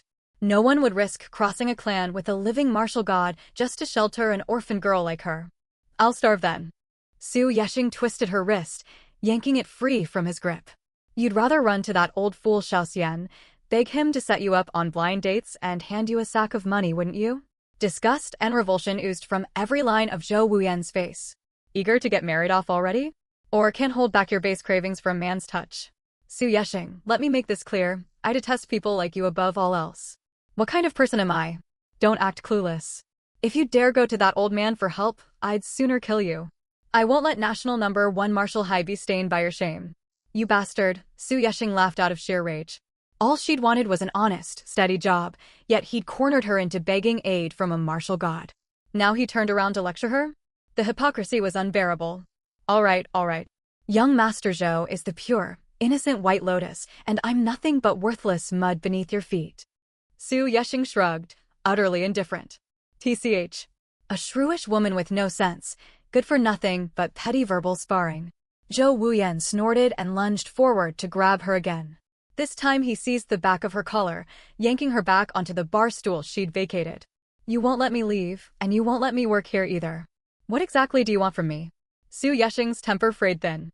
She must have picked an ill-omened day. First a void rift, a disaster unseen on mainland soil for decades, then Zhou Wuyan, the most vengeful of all her rivals, crossing her path. This day could not get any worse. What I want? I'll give you 2 choices. 1. Go beg Xiaoxian for help, and I guarantee you'll be dead. 2. I'll grant you permission to work here, but from today onward, you will behave yourself properly. Huh? Su Yexing's brows shot up, her heart stirring with faint surprise. Behave myself? He intended to keep her here, to watch the fallen Miss Su grovel at his mercy as punishment? Su Yexing wavered. Either she would become indebted to martial god Xiao and be forced into an arranged marriage, or stay here to endure Zhou Wuyan's torment. He'd calculated perfectly that she would never choose the first option. She stared at him blankly, then voiced the question weighing on her mind. Tell me, young Master Zhou, if I left this bar today and applied at every shop in the city, not a single one would hire me, would they? Zhou Wuyan let out a cold huff and said nothing, shifting his gaze down to the countertop instead. Su Yexing sighed. The schemes of this city's elite ran deeper than she'd imagined. Do you plan to kill me, or merely humiliate me? Su Yexing asked, already certain of the answer. The boy acted this way solely to humiliate the once proud young Miss Su, not the destitute orphan she'd become. That was precisely why he forbade her from seeking Xiaoxian's aid. Zhou Wuyan tapped the table with moderate force, raising his index finger until it nearly brushed against her small, pink-tipped nose. You talk far too much. I'll pay you 4,000 yuan a month. Will you take the job? I'll take it, but you can't beat me to death. Su Yexing gritted her teeth. She knew perfectly well what weighed heavier, selling herself as his punching bag or losing everything she had. As long as she stayed alive, she would get her chance to turn things around. Once she invested in Yi Tingwei and helped him ascend to martial god, she would get brutal revenge for the humiliation of today. Zhou Wuyan seemed amused by her words. Beat you to death? I'd only think it would dirty my hands. As he spoke, he pulled out his wallet. He counted out 40 crisp red banknotes. Su Yexing stared greedily at the hefty 4,000 yuan sum, practically drooling. Slap. Zhou Wuyan slammed the money down on the table. 4,000 yuan. Thank you, young Master Zhou. Why don't you yell at me a little? I won't feel right otherwise. Su Yexing grinned cheekily. She knew exactly what kind of lout Zhou Wuyan was. She'd come here to endure his scorn anyway. A few insults would be nothing once she had the money. Su Yexing stretched out her hand to grab the money, but the moment her fingers touched the bills, Zhou Wuyan slammed his palm down, pinning her hand and the cash together. Your attitude was insincere just now. Deduct 1,000 yuan from this month's pay. Zhou Wuyan pried her fingers apart one by one as he spoke, peeling off banknotes without a shred of regard. Also, you have to address me as boss. Wrong form of address means another 1,000 yuan deducted. Zhou Wuyan, you. Su Yesheng swallowed her curse words hard. You were about to curse me, weren't you? Deduct another 1,000. Zhou Wuyan sneered, seeing straight through her. It was endlessly entertaining to watch the dignified young Miss Su suffer such losses. The way she itched to hit him yet feared she could never win filled him with delight. Su Yesheng, I'm taking 3,000 for myself. The remaining 1,000 is yours. Zhou Wuyan smiled and held out the cash to her. His once fair, delicate features struck Su Yesheng as anything but handsome now. They looked downright sinister. Su Yesheng numbly took the money, her jaw clenched tight, on the verge of hurling insults. Hey, don't you know the rules? Say thank you, boss. Thank you so much, ZHOU, BOSS. She enunciated each character slowly, craving to devour him alive. Rest assured. I'll raise your salary if your performance improves.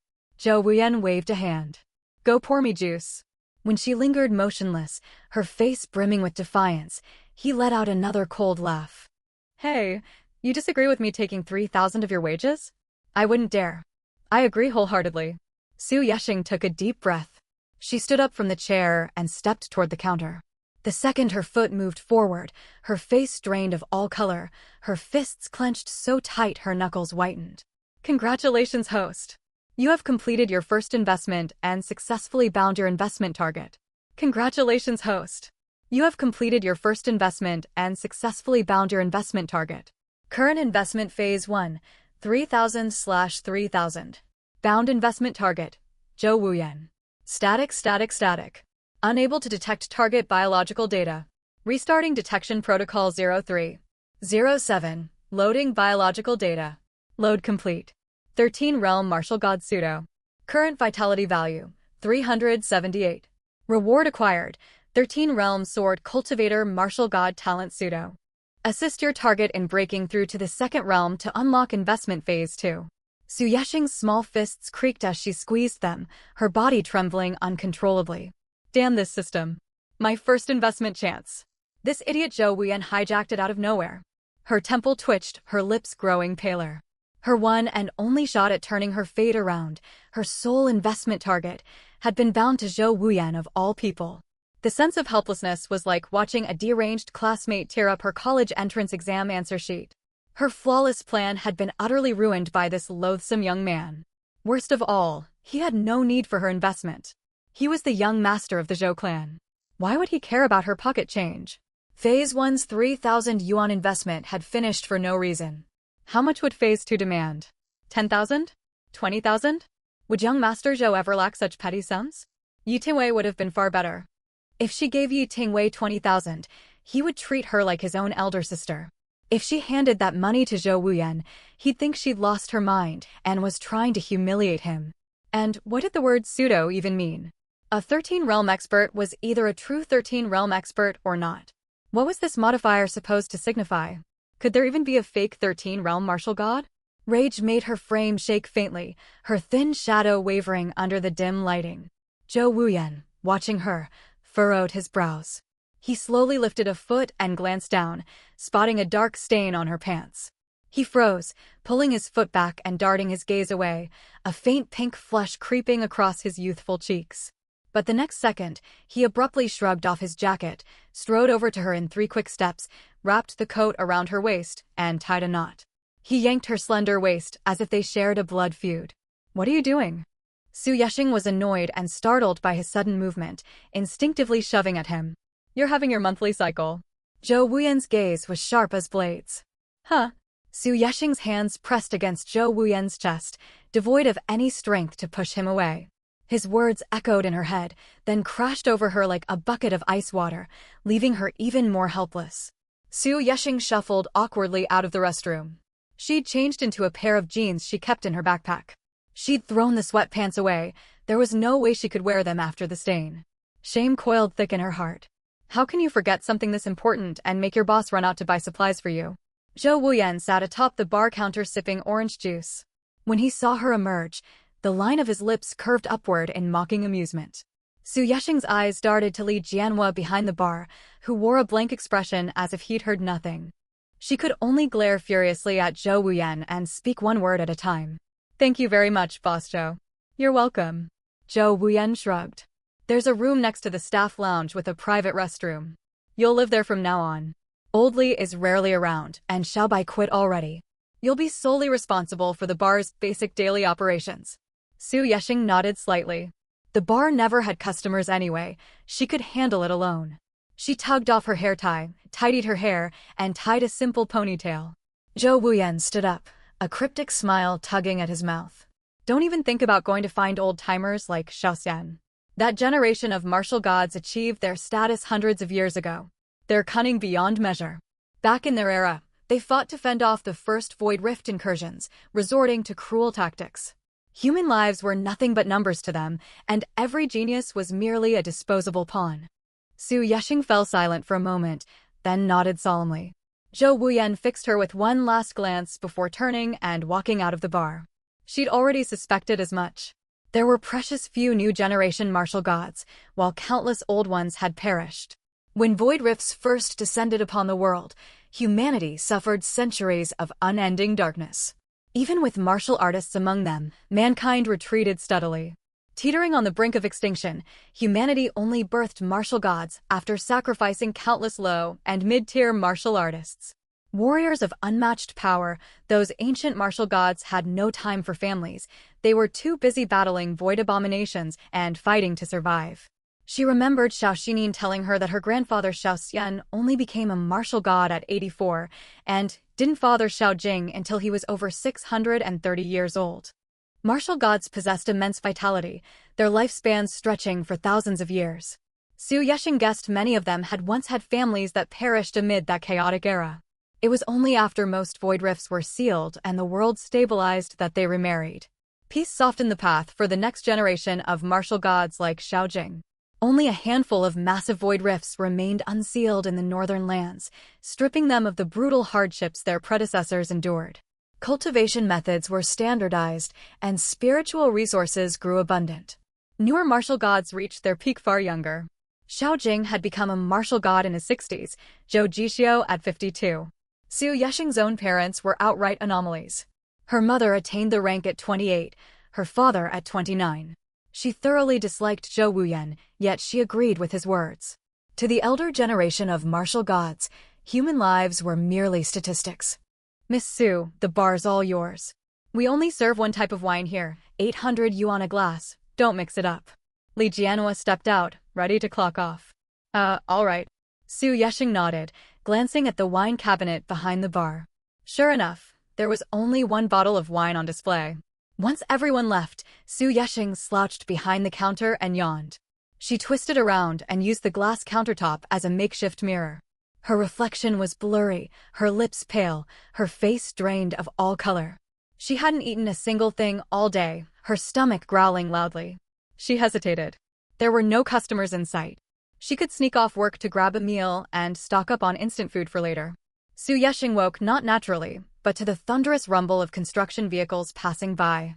Yawning, she dragged herself out of bed, didn't bother changing into her staff uniform, and slumped behind the bar to scroll on her phone to pass the time. She'd worked at the bar for nearly 2 weeks and no customer had stopped by. The Zhou clan truly had money to burn, running such a money-losing business. She counted the days. The college entrance exams would start in 2 days, and once they finished, her parents' survivor's pension would arrive. It would be several 100,000 yuan. And she debated buying an apartment. The system had bound her investment target to Zhou Wuyan, and she'd gained that pseudo-martial god talent. Yet this talent hadn't boosted her vitality value at all these past weeks. There was no telling if she'd ever grow to become the strongest under heaven. If worst came to worst and she had no choice but to marry someone, having savings to fall back on wouldn't be a bad idea. Ding, the bar's front door swung open. Su Yeshing looked up in surprise, the greeting slipping out before she could stop it. Welcome, come in? When her eyes focused and her brain processed the sight, cold sweat slid down her forehead. The figure pushing open the door was no human. It was an enormous spider-like head, as large as a car's hood. This creature defied all logic. It existed nowhere in Su Yeshing's memories, forcing her to cobble together descriptions from beasts she'd seen before. The drooling monstrosity bore little true resemblance to a spider. Its slick, viscous carapace glistened with a translucent layer of slime. It possessed 2 simple eyes and 6 compound eyes, topped by 3 wildly asymmetrical tentacles, each tipped with a razor-sharp spearhead. Its lower body was a grotesque hybrid of arthropod and reptile. Biological data digitization complete. First Order Void Creature Alpha. Approximate vitality value, 200 points.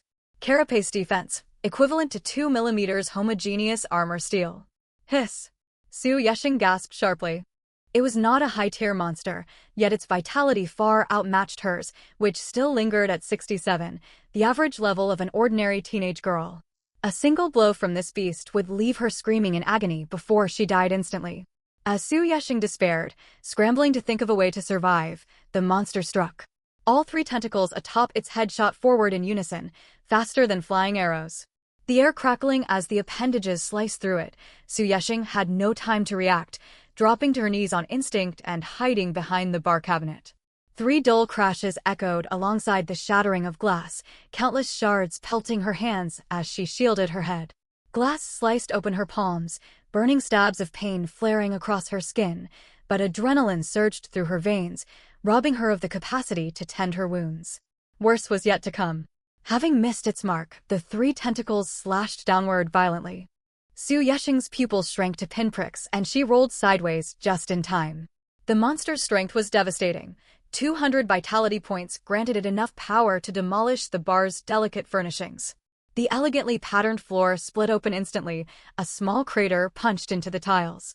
If that strike had landed on her body, her internal organs would have been crushed to pulp on the spot. Whoosh, the tentacles retracted.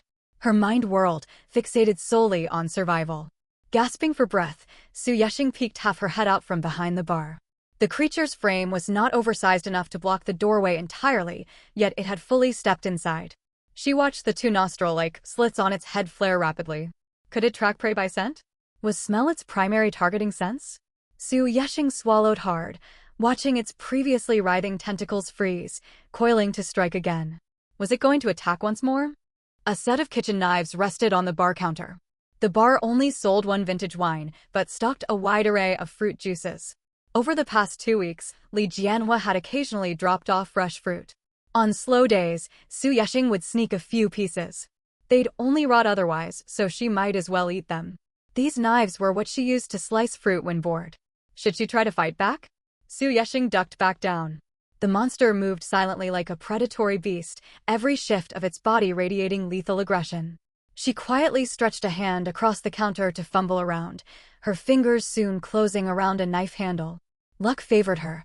She grasped the largest blade, a high-manganese steel watermelon cleaver. The weight of the knife in her hands calmed her trembling body slightly, granting her a flicker of safety. Su Yesheng peeked out again to scout the monster, which had advanced to the center. This time, misfortune struck. Her movement stirred the air, and the blood scent wafting from her injuries instantly drew the beast's attention. The 3 tentacles shot toward her in a blur. Su Yesheng tumbled fully out from behind the bar, crashing into a wooden table. The table went toppling as the tentacles rose high once more, striking at her one after another. Still unsteady from her roll, she had no solid footing to dodge. Staring at the incoming appendages, she instinctively clutched the final trumpeting hanging around her neck. It was the pendant holding the condensed full-strength strike of 16 martial gods. If it came down to it, she'd unleash that nuke against this trivial bug. She'd played countless single-player games, where players always hoarded piles of unused items after beating a level or dying. This world was nothing like those games. Saved items could be reused in subsequent playthroughs, and death meant respawn. Here, death was permanent, game over for good. Yet the next second, she froze in shock. The 3 tentacles ignored her entirely, slamming into the fallen tabletop beside her instead. The thick solid wood was pierced straight through. The monster dragged the slab toward its face, its limbs tearing the table to shreds in seconds, before shoving the splinters into its maw. This monster appeared to lack eyesight entirely. It hunted solely by smell and sound. If that was the case, Su Yesheng swallowed hard. While the monster was distracted devouring the tabletop, she stripped off her white t-shirt and sliced it into 4 strips with her cleaver. 2 strips wrapped around her feet to muffle the sound of her footsteps. The remaining 2 bound her wounded palms shut and secured the watermelon knife tightly to her hands. Now it was her turn to strike. Su Yesheng locked eyes on the monster gnawing wood, crouching low as she crept closer. She had two options: attack the beast or bolt straight out the front door. But she had no idea what lay outside the bar. Streets could be swarming with identical abominations. The monster stood squarely between the bar counter and the exit, blocking her only escape route. She could hug the walls to circle around it, yet that carried just as much risk as launching an assault. If she fled recklessly, she would almost certainly be detected. Su Yeshing had only evaded the tentacles earlier because she'd stayed alert, facing the monster head-on to spot its incoming strikes.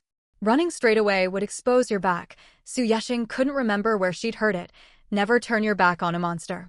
She gritted her teeth. Ideally, one strike would stun the beast, robbing it of the ability to attack for roughly 5 seconds, long enough for her to flee the bar. If the monster didn't die, she'd unleash her life-saving trump card. If things went her way, she'd seize the window of opportunity and bolt out the door. Su Yeshing hunched low and crept forward. Instead of charging head-on, she circled around to the monster's rear. The rippling muscle fibers of the void monster writhed beneath its skin. Up close, they looked like maggots crawling just under the flesh. A wave of nausea crashed over her. Her frail female physique made her arms go weak. She steadied her mind, drew a deep breath, gripped the kitchen cleaver with both hands, and brought it down with all her strength. Squelch! The watermelon cleaver sank deep into the monster's back. The abyss monster let out a shrill, ear-splitting roar and thrashed its massive body wildly. Su Yeshing didn't hesitate for a heartbeat. She turned and sprinted for the entrance. When she burst outside, the blinding sunlight stung her eyes. It felt as if she'd crawled out of a subterranean den. Light and shadow split the street clean in two, much like the divide between her and the monster she'd left behind. Her pupils constricted as she gasped for air, overcome with the feeling of being reborn. Her vision cleared, and a figure came running toward her with the sunset at its back. She could tell it was a person, but couldn't make out who, maybe Li Jianhua or Zhou Wuyan. A faint smile tugged at her lips. Whoever it was, that thing inside the bar was as good as dead. Su Yeshing lifted a hand and waved at the distant silhouette. "Señortrix, look out." Su Yeshing froze. The familiar whistle of something cutting through the air came from directly behind her.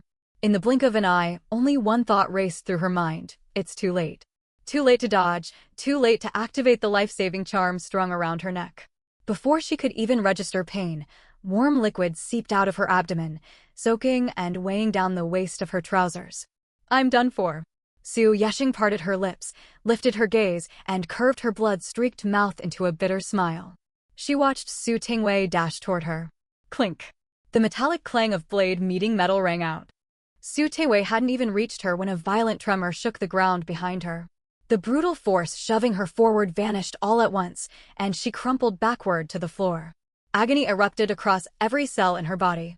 Despair of impending death sent her heart hammering wildly, yet there was nothing she could do. So what if I die? I never really wanted to be a girl anyway. A detached thought flickered through Su Yeshing's mind, tinged with regret. She had a system, and she could have turned everything around by investing in Su Tingwei. But Zhou Wuyan had crashed into everything and ruined it all. I hate him so much. Luckily, we got her here in time. We've got plenty of experience treating penetrating wounds from alpha tentacles. They're the most common void monsters out there. Still, it's a stroke of luck Grandmaster Li's stationed at the field hospital. Otherwise, she wouldn't have recovered this fast. Grandmaster Li is the skilled healer among Grandmasters. He purged the residual void energy lingering in her body while he was at it. Thank you, Doctor. Thank you sincerely. Take good care of your girlfriend. Hit the emergency call button if anything abnormal happens. Su Yeshing stirred awake to the murmur of conversation. She caught the gist of their words and forced her eyes open. The first thing she saw was Su Tingwei bowing respectfully to escort a white-coated doctor out of the ward. She struggled to move her dry lips. Am I still alive? Señortrix, you're awake?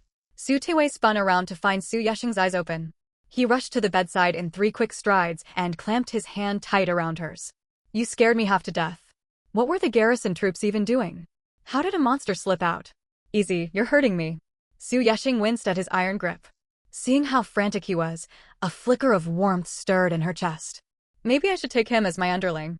But her system could only bind a single investment target, with no option to unbind or switch. If she became his boss, a female boss now, she'd probably end up starving for 3 days out of every 9. That didn't fit the image of a powerful female leader at all. Su Tingwei sheepishly released her hand and scratched the back of his neck with an awkward grin. Su Yeshing stared at him. The boy's pure, innocent features tugged at her heartstrings. She asked, voice laced with worry, "What were you doing in such a dangerous place today?" "Delivering supplies to the Void Rift." "Bringing food for the Void creatures?" Su Yeshing blinked in confusion. "Food for the humans stationed there. Remember how our old neighborhood turned into a Void Rift?" Su Tingwei smiled and began to explain. "The laws of reality inside have completely unraveled. Waves of void monsters will keep pouring out." So why not just destroy the beacon?" Su Yeshing cut him off. She'd learned about this in school textbooks. Now that Su Yeshing was awake, Su Tingwei's tension melted away, and his bright, youthful energy filled the room. The mainland's been peaceful for decades. Higher-ups think young warriors need a place to train, so they'll stand a better chance surviving on brutal frontlines later. This Void Rift's been designated a training ground exclusively for cultivators below the 6th realm. I heard 6th realm experts are posted here as a safeguard, just in case. Plus, there's something deep inside the rift that the higher authorities covet badly, which is why they're leaving this F-class rift intact. Humans have wiped out countless rifts over the centuries. We even sealed off 1 or 2 massive S-class rifts back in the day. Suppressing an F-class rift completely would take us barely any time at all. Su Yeshing nodded, the pieces clicking into place. "Thank you for saving me." A flicker of dejection crossed her face. "Did you successfully advance to Warrior Realm?" His talent was extraordinary. It made sense he'd broken through after just a few days apart. Slay, it wouldn't have been difficult. If only he were her bound investment target. She'd drain every penny, even sell a kidney, to pour resources into him. Su Tingwei had no clue what was swirling through the girl's head. When he spotted the fleeting sadness on her face, he assumed she envied his progress. After all, it must weigh terribly on her to be born to 2 legendary heroes yet lack any talent of her own. "No, not at all." Su Tingwei waved his hands. He pulled an ID card from his pocket, its photo capturing his signature sunny grin. "I work logistics for the training ground now. I was delivering supplies with the truck when I saw you bolt out of the bar. I meant to say hello, but then. Zhou Wuyan, you monster. I'll kill you." A teasing grin tugged at his lips, and he spoke slowly in a deep, pleasant voice. "Don't forget to show up for work, senior sister. Otherwise, I'll deduct money straight from your dowry." He turned and left. The girl's roaring curses echoing behind him sent a strange thrill through him. His footsteps paused just before crossing the threshold. Without turning to face Su Yeshing, he waved a hand over his shoulder. "Pull the covers up. For the 20,000 currency, I'll go buy you 2 sets of clothes." Su Yeshing lowered her gaze, her cheeks flushing bright crimson. She huffily tugged the quilt higher. "Just wait till I become a martial god, you'll be the first one I exterminate." She ground her teeth, yet forced herself to calm down. Thank goodness. She hadn't agreed to anything just now. As long as she hadn't given her consent, it wouldn't count as investing in that Zhou Wuyan. But the next second, the faint relief on her face hardened into a dark frown. "Congratulations, host. Phase 2 investment successfully completed. Current investment Phase 2, 20,000/20,000 investment target. Zhou Wuyan targets current blood essence value. 520 reward obtained. Martial skill. Frost Sword Art assist target in breaking through to 3rd realm to unlock Phase 3. What? Su Yeshing's brows knit tightly into a single furrow. Wait. Earlier I had to give my consent for it to count. Does it count as investment even if I'm forced into it now? Form of exchange does not matter, nor does host consent. Any resources obtained from the host by the investment target constitutes a valid investment. Su Yeshing rolled her eyes hard, overcome with the feeling of being thoroughly wronged. She sighed heavily and flopped back onto the bed. Sooner or later, I'll crush that Zhou brat under my heel. Zhou Wuyan returned shortly after, tossing 2 bags of clothing onto the bed. Remember to go to work tomorrow, senior sister. The words senior sister sounded almost gritted out between his teeth. But Su Yeshing couldn't be bothered to care. He'd already turned and walked away. Her retorts would fall on deaf ears. She climbed off the bed. The ward was empty, so she could try on the clothes he'd bought her. One bag held 7 or 8 tops crumpled together. The other contained bottoms, jeans, cropped jeans, plus 2 ruffled dresses in different hues. Glancing at the labels, she recognized all the luxury names. Both the tailoring and fabric were top-tier quality. Yet Su Yeshing only spared them a glance before setting the bags aside carelessly. She sighed. Any ordinary girl would be overjoyed to receive such clothes from Zhou Wuyan. Not her. She felt zero fondness for these frilly, pretty garments, craving simple, neutral t-shirts instead. Unfortunately, she only had over 300,000 currency. She hesitated to touch that sum. If her blood essence rose later, she'd need funds for all sorts of cultivation supplies. She'd be stuck penniless otherwise. Come to think of it, her blood essence had never increased. Could it be because she lacked a proper cultivation art?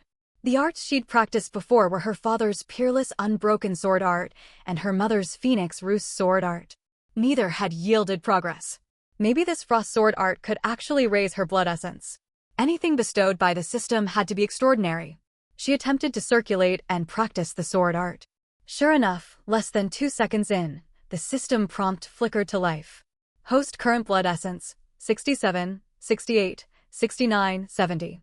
Her blood essence had jumped 4 points in mere moments. She stared in shock. Even if her talent was only pseudo 13th realm potential was still 13th realm.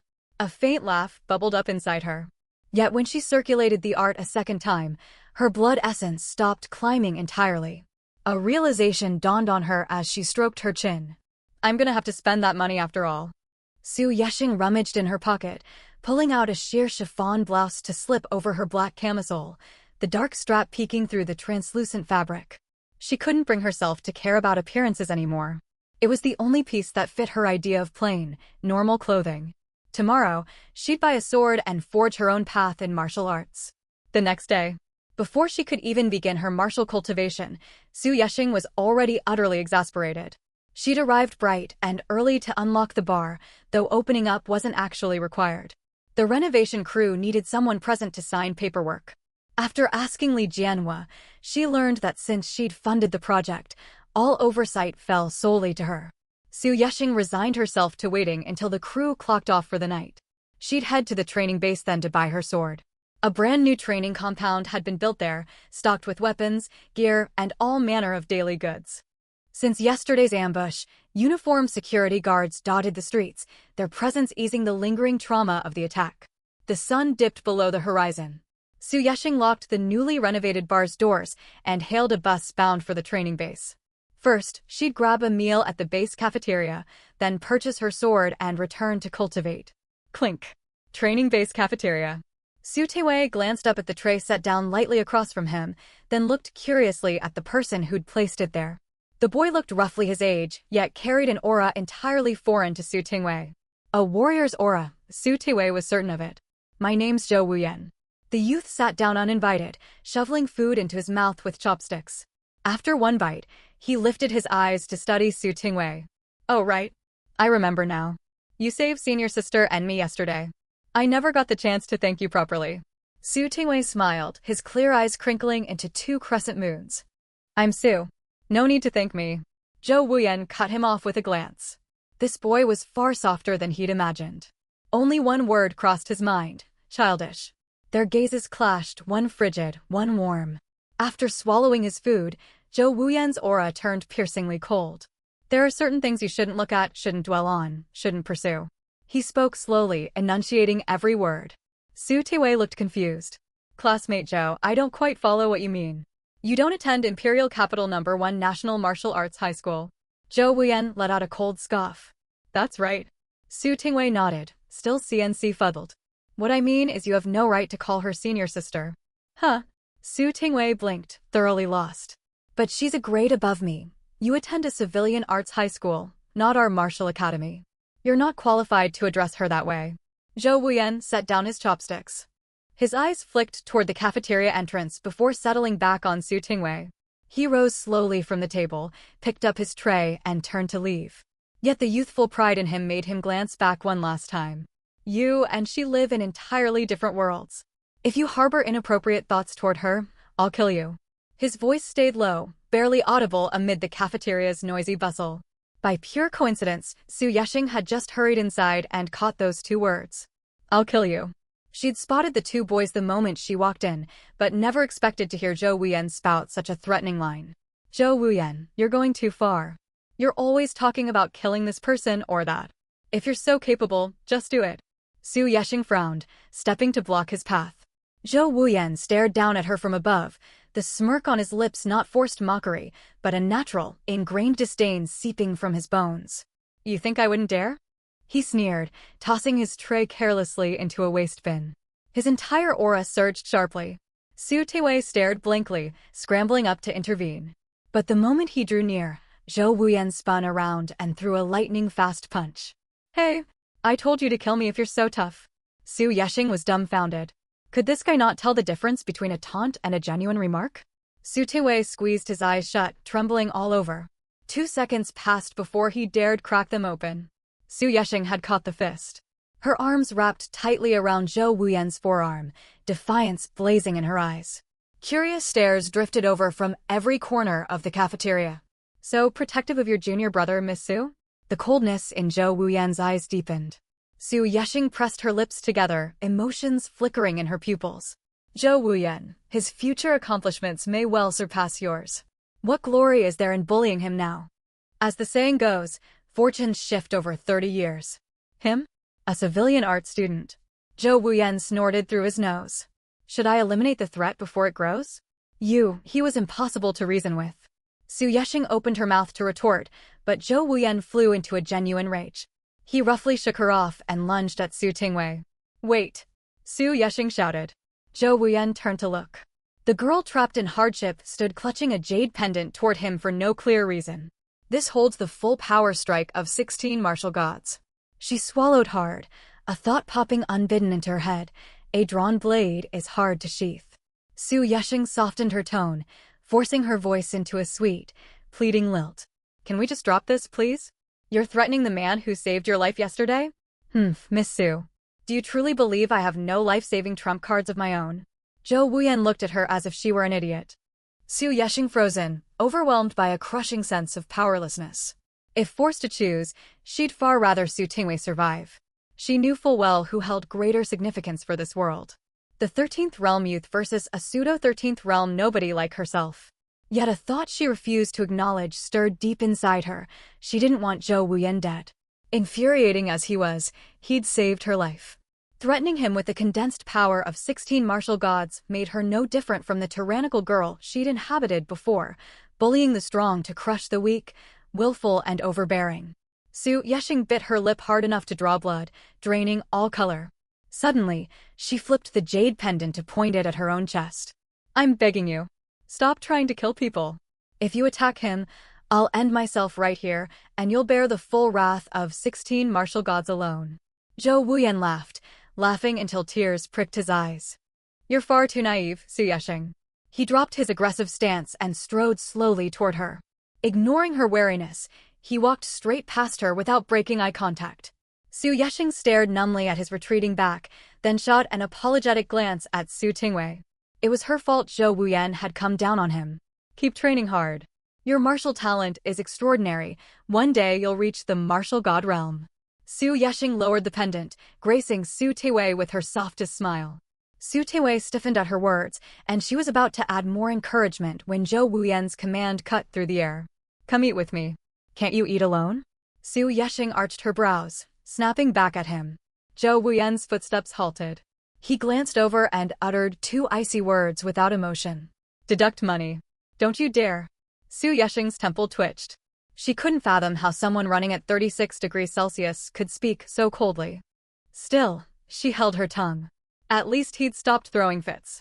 Sharing a meal was nothing compared to worse demands. She shot Su Tingwei a cheering gesture, then hurried after Zhou Wuyan. Su Tingwei watched her slender frame walk away, a faint, fleeting fragrance drifting past where he sat. His gaze wandered, and he sank back into his seat, picking up his chopsticks. He set them down gently again. There's something off about you, though I can't put my finger on it. Su Yeshing had just fetched her food from the cafeteria counter and sat across from Zhou Wuyan when he spoke. She bit down on her chopsticks, staring motionlessly at him. The boy showed rapid progress, finishing every scrap on his tray in minutes. He lifted his wrist to glance at an expensive mechanical watch strapped there. I'm heading into the Rift Abyss in 10 minutes. Keep an eye on the bar these days. Buy whatever food you fancy. Also, I told Oldley to get you a motorcycle. If you can't decide what to eat, come here. I won't emerge from the rift for several days. Su Yeshing nodded, pretending nothing had happened, and picked up her chopsticks to eat. Zhou Wuyan wiped his mouth and fixed her with an unblinking stare for several seconds. Seeing her offer no response, he let out a scoff, shook his head, and tossed his napkin into the trash. Quit calling each other senior sister and junior brother. That kid doesn't even go to our high school. His mumble was barely audible. Su Yeshing lifted her head, her eyes darting back and forth. It's just a title, it doesn't mean anything. It disgusts me to hear it. Zhou Wuyan left for the Rift Abyss with his entire class. Su Yeshing walked him to the entrance. The infuriating boy had changed into black combat fatigues, looking like a character from the mecha cartoons she remembered from Earth. Watch the bar or I'll deduct money. TCH, don't get yourself killed in there, you still hold my dowry. Su Yeshing rolled her eyes. For once, the boy wore a genuine smile and waved goodbye. Stay safe. I'll wait for you to come back. After seeing him off, Su Yeshing wandered aimlessly around the compound. In just 1 month, a station-sized hall had been built 1 kilometer outside Fengming residential compound's gates. The air reeked of fresh concrete, dust coating every surface. She'd imagined void rifts as terrifying, doom-laden places. She never expected the entrance to resemble a bustling shopping mall. Or more accurately, an old mining district from her past life's memories.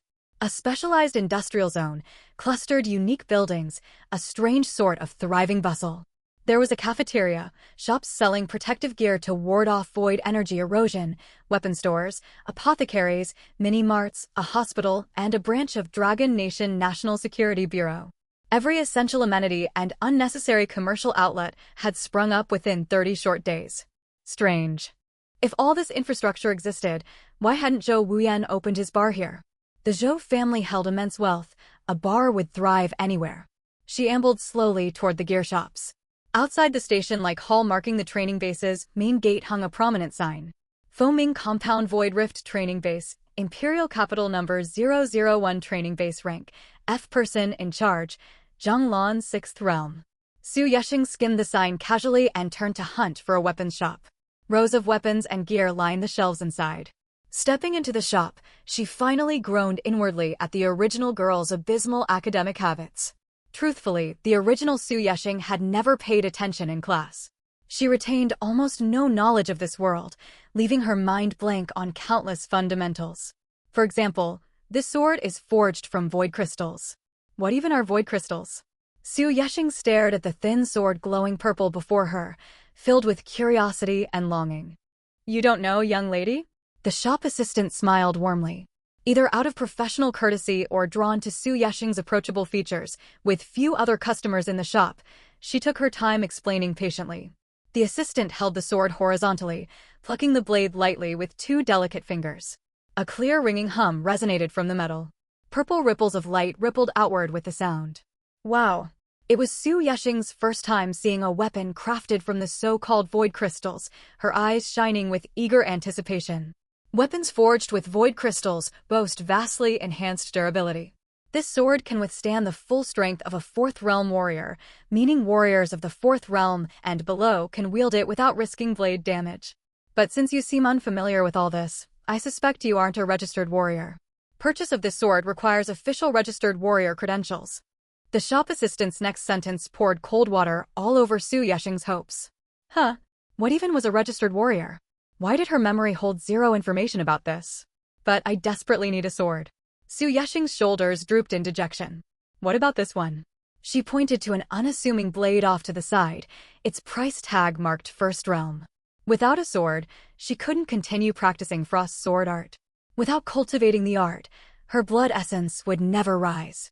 And without higher blood essence, she couldn't buy a sword.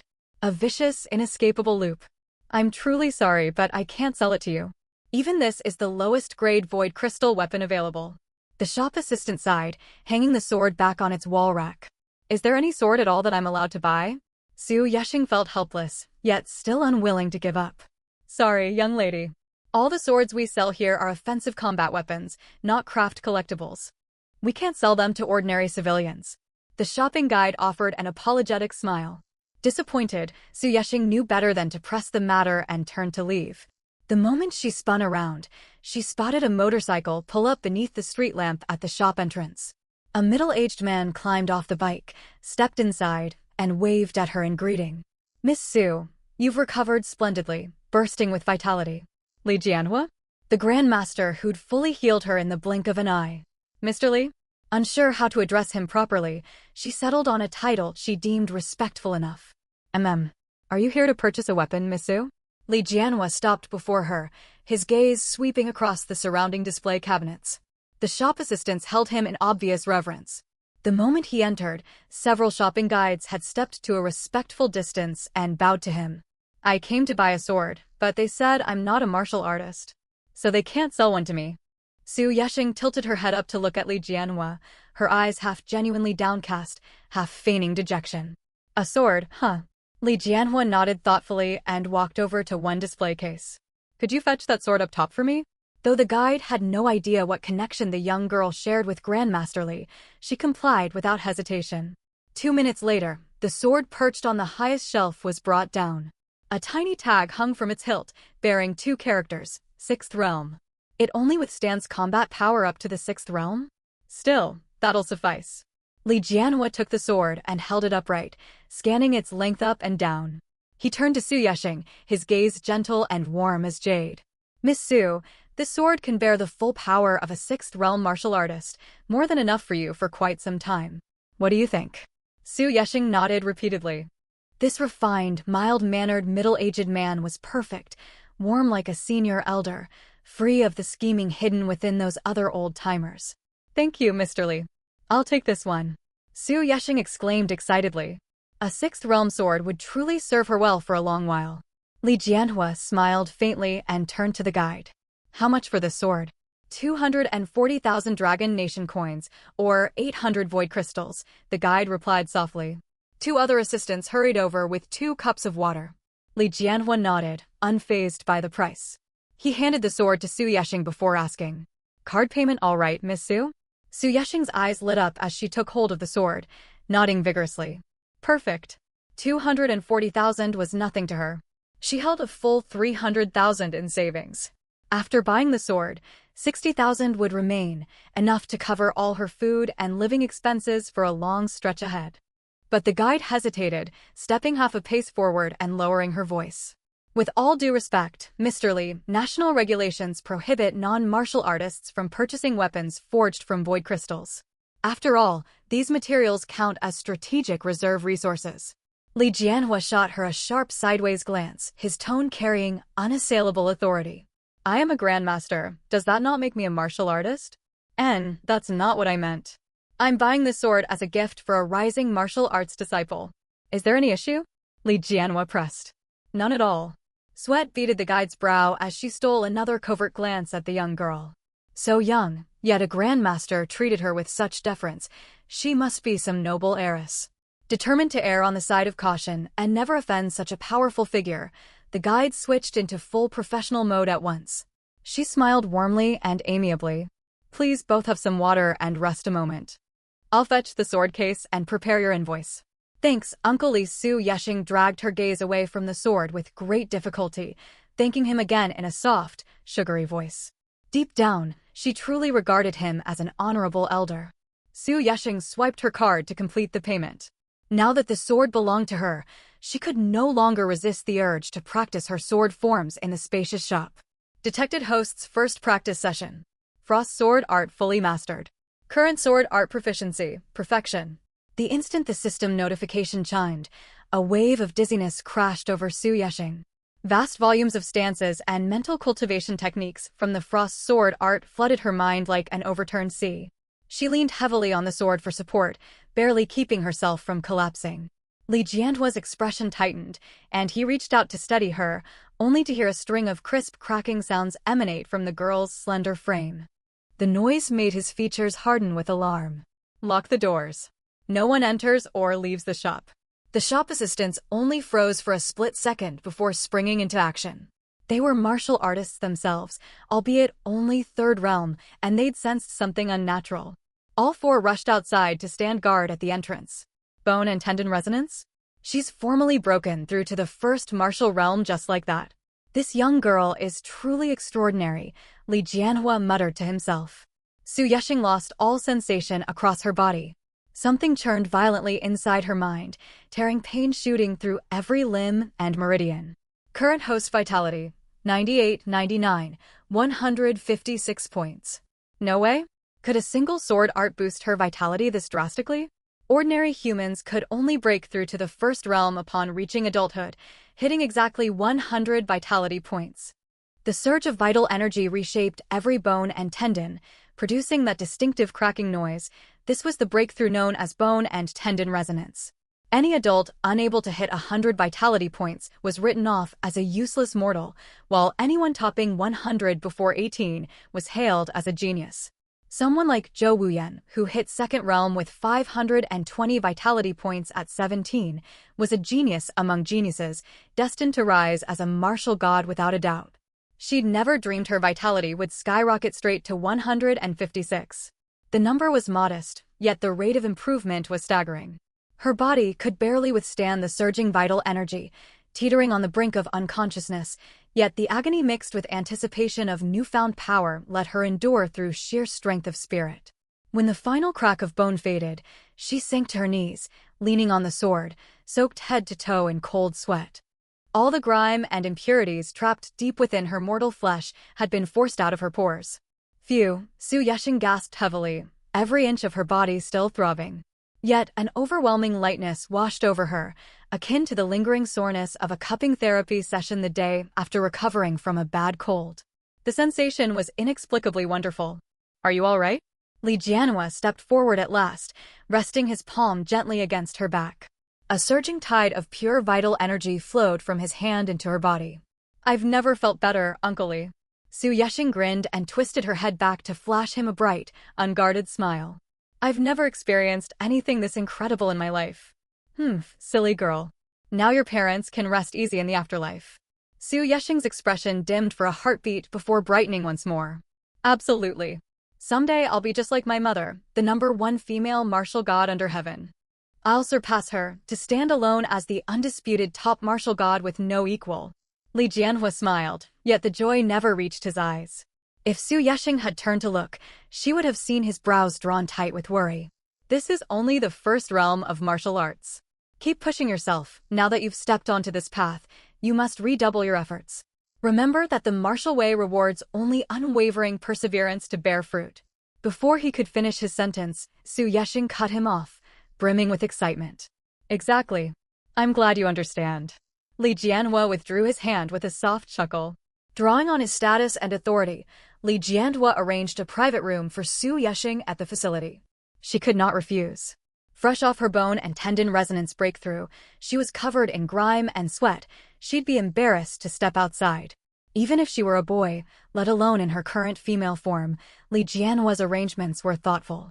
He sent an experienced shopping guide to estimate her measurements and lead her to a private room, where the assistant bought her a full set of change of clothes.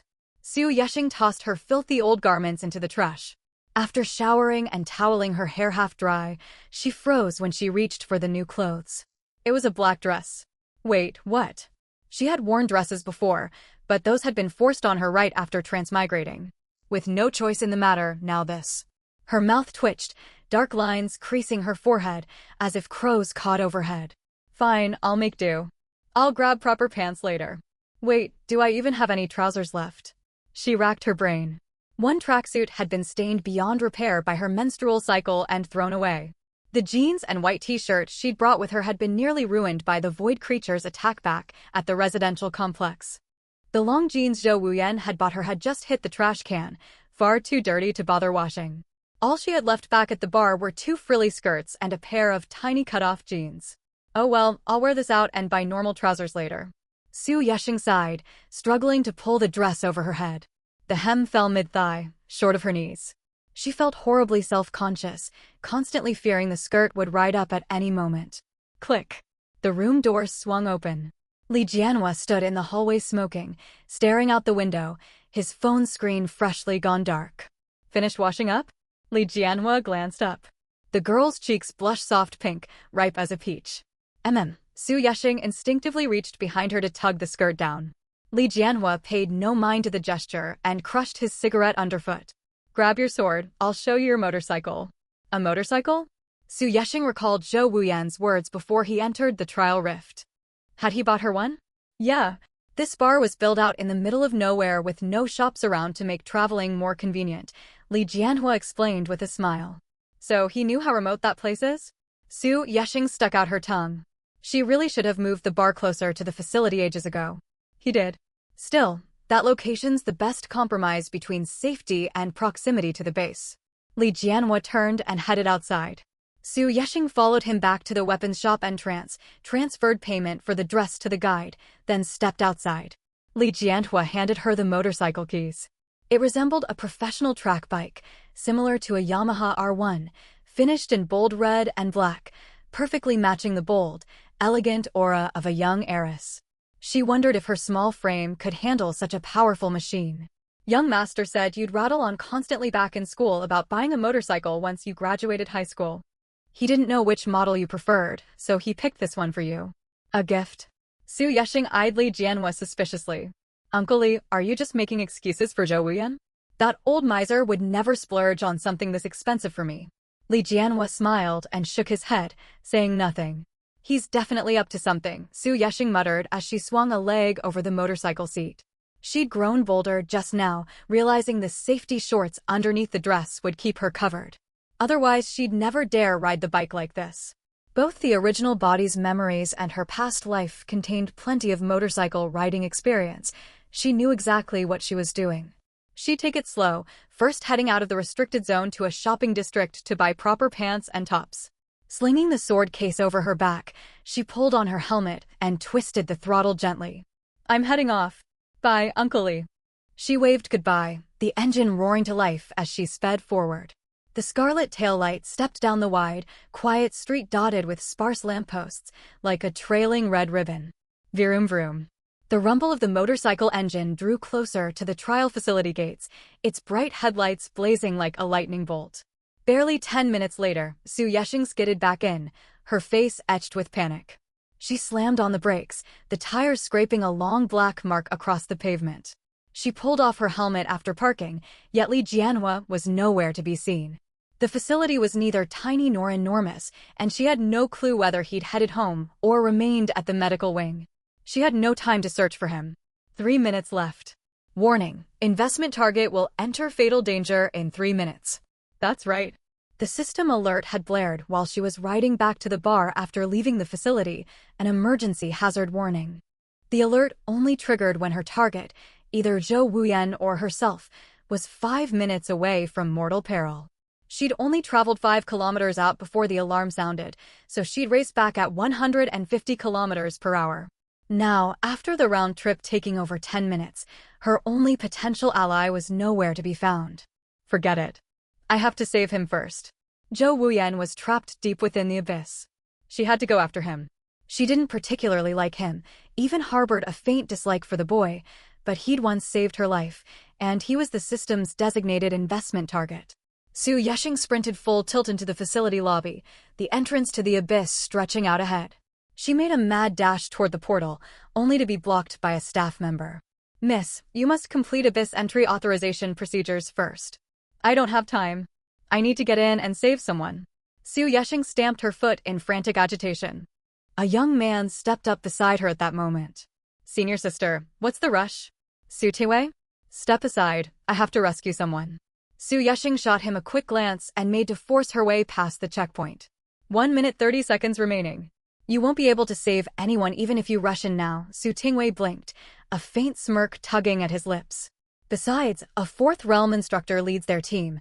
What danger could there be? Even if something goes wrong, you're not strong enough to help. He spoke calmly and dismissively. The staff member shot them a wary look, raising his voice. Miss, please maintain order and follow regulations. Register at the counter first. Damn it all. Su Yesheng's panic boiled over. She whipped out her brand new sword and swept it casually toward the staff member. Frost sword art, treading snow. A single simple swing sent bone-chilling cold winds swirling off the blade, freezing the man solid where he stood. Su Yesheng dropped the cumbersome sword case on the ground and sprinted forward, glancing back briefly at the frozen staff member. I'm sorry. I really have to save someone. Go find Li Jianhua for me. Tell him Su Yesheng's gone into the abyss to rescue Zhou Wuyan. Wait, hold on. The staff member's mind reeled. The second Su Yesheng spoke Li Jianhua's name, alarm bells screamed in his head. He shouted after her, but she'd already charged straight into the thick violet light of the abyss portal. You didn't even grab protective gear. The staff member flexed his stiff limbs, grasping the severity of the situation, and immediately sent an urgent report to command. 2 minutes later, Facility Director's Office. Zhang Lan, Regional Director of the Dragon National Security Bureau, sat rigidly at his desk, taking a scolding call. To be precise, he was getting thoroughly chewed out. You couldn't even stop a teenage girl? What good are you? Sir, it wasn't my fault. Zhang Lan sighed. Su Yesheng forced her way in on her own. No entry verification protocols in place? Do you have any idea who she is? She's our nation's highest priority strategic resource right now. Let me spell it out plain. At least a dozen martial gods view this girl as their future daughter-in-law. If she dies down there, you won't live to see tomorrow, and I'll be dragged down with you too. Zhang Lan scratched his head in frustration, pacing back and forth. Sir, I'm just as wronged. She charged in without a second thought, and now I'm the one to blame? Not to mention, she's just... Are you an idiot? Even if she were talentless trash, her parents are Su Wunyan and Su Fengnan, aren't they? Can't you see what that means? And have you checked the surveillance footage? Do you know she just broke through to the first martial realm? She's a martial artist now? Everything changed. A girl already blessed with dual martial god bloodline, now awakening genuine martial talent, her strategic value was incalculably greater. Zhang Lan froze, his brows furrowed into a tight knot. It suddenly hit him that a teenage girl had completely unraveled his composure, making him blurt out such defeatist words.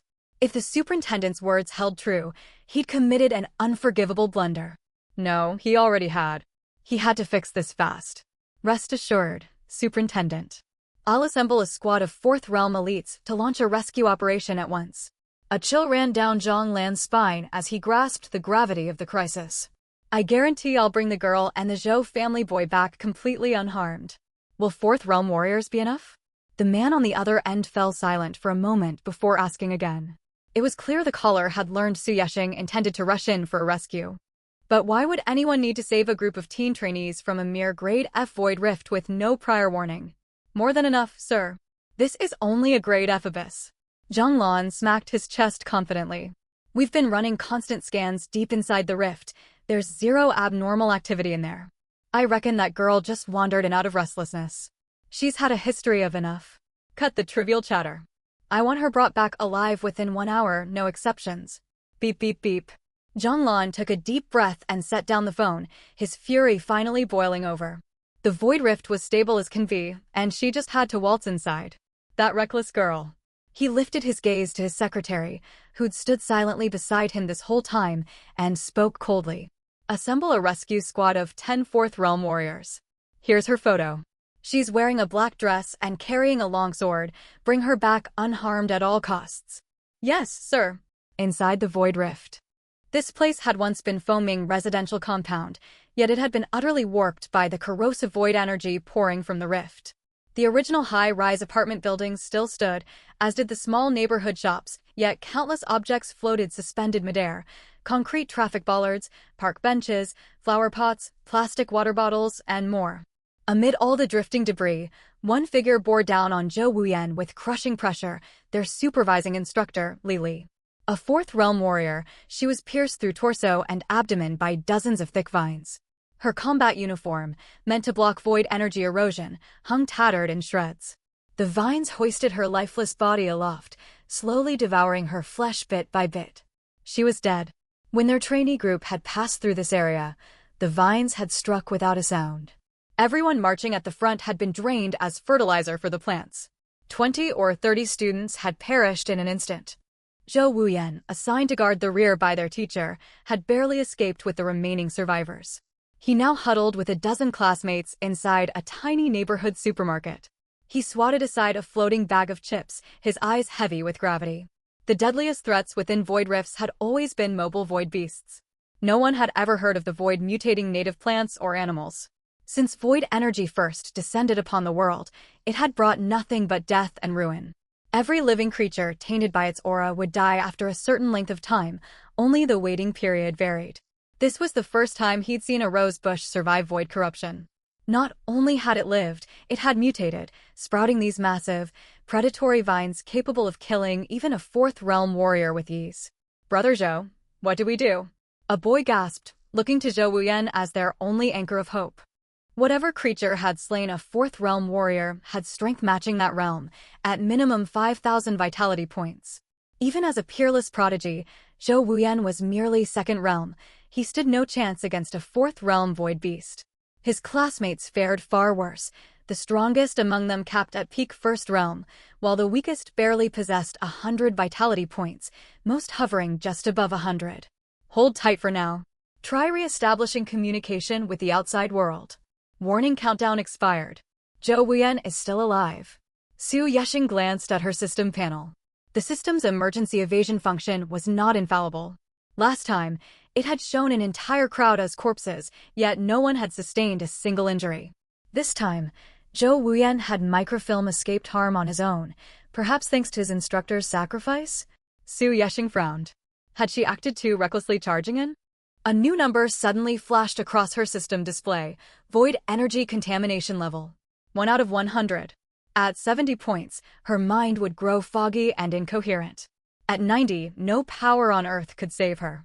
She clutched the Phoenix jade pendant hanging at her collarbone, second-guessing her decision now that she'd stepped into her old neighborhood. After a moment's hesitation, she crept forward slowly. If things spiraled out of control, she still had the pendant as her ace. She swore to turn back, without fail once her contamination hit 35 points, whether she found Zhou Wuyan or not. Screech. What was that? Su Yexing's ears twitched, and she snapped her head upward. A lizard-like beast hung from the ceiling, vastly larger than any ordinary reptile. It clung vertically to the apartment building's exterior wall as if gravity held no sway over it. The creature was much like a sedan car stuck sideways. Its head dangled downward, a forked tongue flicking in and out, tasting the scent Su Yexing's body gave off in the air. Su Yexing froze, instinctively stepping backward.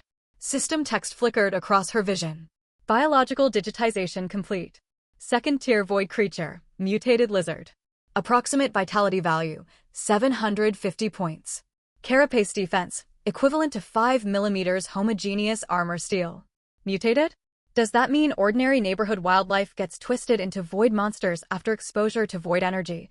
Su Yexing had no time to dwell on the question. Even without accounting for its mutation, her current strength left her outmatched.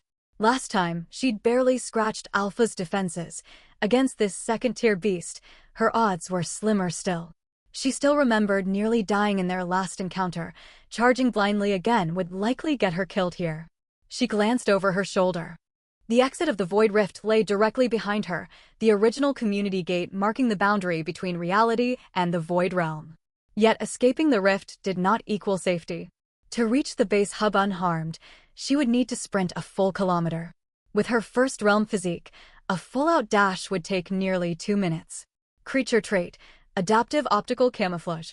As Su Yexing hesitated, another line of system text burned into her retinas. Cold beads of sweat sprouted on her forehead at the notification. The power gap between them was already massive, and now the beast possessed such a potent stealth ability. She knit her brows and looked up again. The giant lizard had vanished without a trace. It could be lurking right above her or closing in to striking distance. Su Yexing stiffened all over, not daring to move an inch. Mutated lizards, like their mundane counterparts, were far more sensitive to motion. But she could not stay frozen forever. After a split second's deliberation, her eyes darted down to the long sword in her grasp. The Frost Sword art held 9 stances, each capable of freezing foes. It was her only bargaining chip. She swallowed hard, choosing to gamble. She'd bet the hideous beast still hovered directly overhead. Frost Sword art, treading snow. Su Yexing stepped forward, sweeping her blade wide. Frigid frost billowed off the sword's edge, surging outward. She paid no mind to whether the strike landed. Win or lose, she needed to move immediately after attacking to evade retaliation. Su Yexing sprinted deeper into the complex, weaving through clouds of floating trash and debris. She'd barely run a few paces when an unearthly roar boomed behind her. The massive lizard had been struck, and it seethed with rage. Heavy thuds echoed as the beast gave chase. She hunched low and ran, navigating the familiar apartment blocks from memory. Hoping to outpace the monster through sheer speed, it quickly became clear that blind ground flight would not shake her pursuer.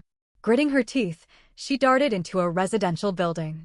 Warning: Void energy contamination level 2/100. Pushing her body to its limit revealed how far her physique had transcended ordinary humans once her vitality surged past 100 points. She sprinted up 30 flights of stairs without gasping for breath, leaping a dozen steps in a single bound. But the lizard still closed in. There was no time to plan a complex escape. Her original scheme was to kick open a random apartment window and leap to an adjacent building to lose the beast. Yet when she burst through a door, the sight inside churned her stomach. Ugh. She clamped a hand over her mouth, disgust flooding her eyes. 3 giant cockroaches, each over a meter long, were feasting on the corpse of a fourth. The stench of rot and rusted metal swirled around her, making her head spin. God damn it, ugh. Su Yesheng gagged again. The 3 roaches paused mid-feast, twitching their antennae, abandoning their prey to turn toward her. Their thin, segmented limbs shuddered as they lunged to attack. Biological digitization complete. Second-tier void creature, mutated cockroach. Approximate vitality value, 700 points. Carapace defense, equivalent to 5 mm homogeneous armor steel. Creature trait, overwhelming bite force. I can't believe this. This place was utterly cursed. She recognized all these creatures, yet never imagined they could grow to such monstrous sizes. Trapped between 2 threats ahead and behind, she had no choice but to fight her way out or die here. Ditching her planned escape route, she jumped straight upward. She landed on the ceiling, using a hanging chandelier as a pivot to spin her body around. Frost Sword Art, Plum Blossom Pursuit. Sword light flashed like lightning, flickering left and right. This stance was the fastest killing move of the Frost Sword Art. With her masterful swordsmanship, she unleashed dozens of rapid slashes against the 3 roaches' heads in an instant. A metallic clanging echoed out, yet the blows only carved shallow scratches across their shells. Su Yesheng could not pierce their armor.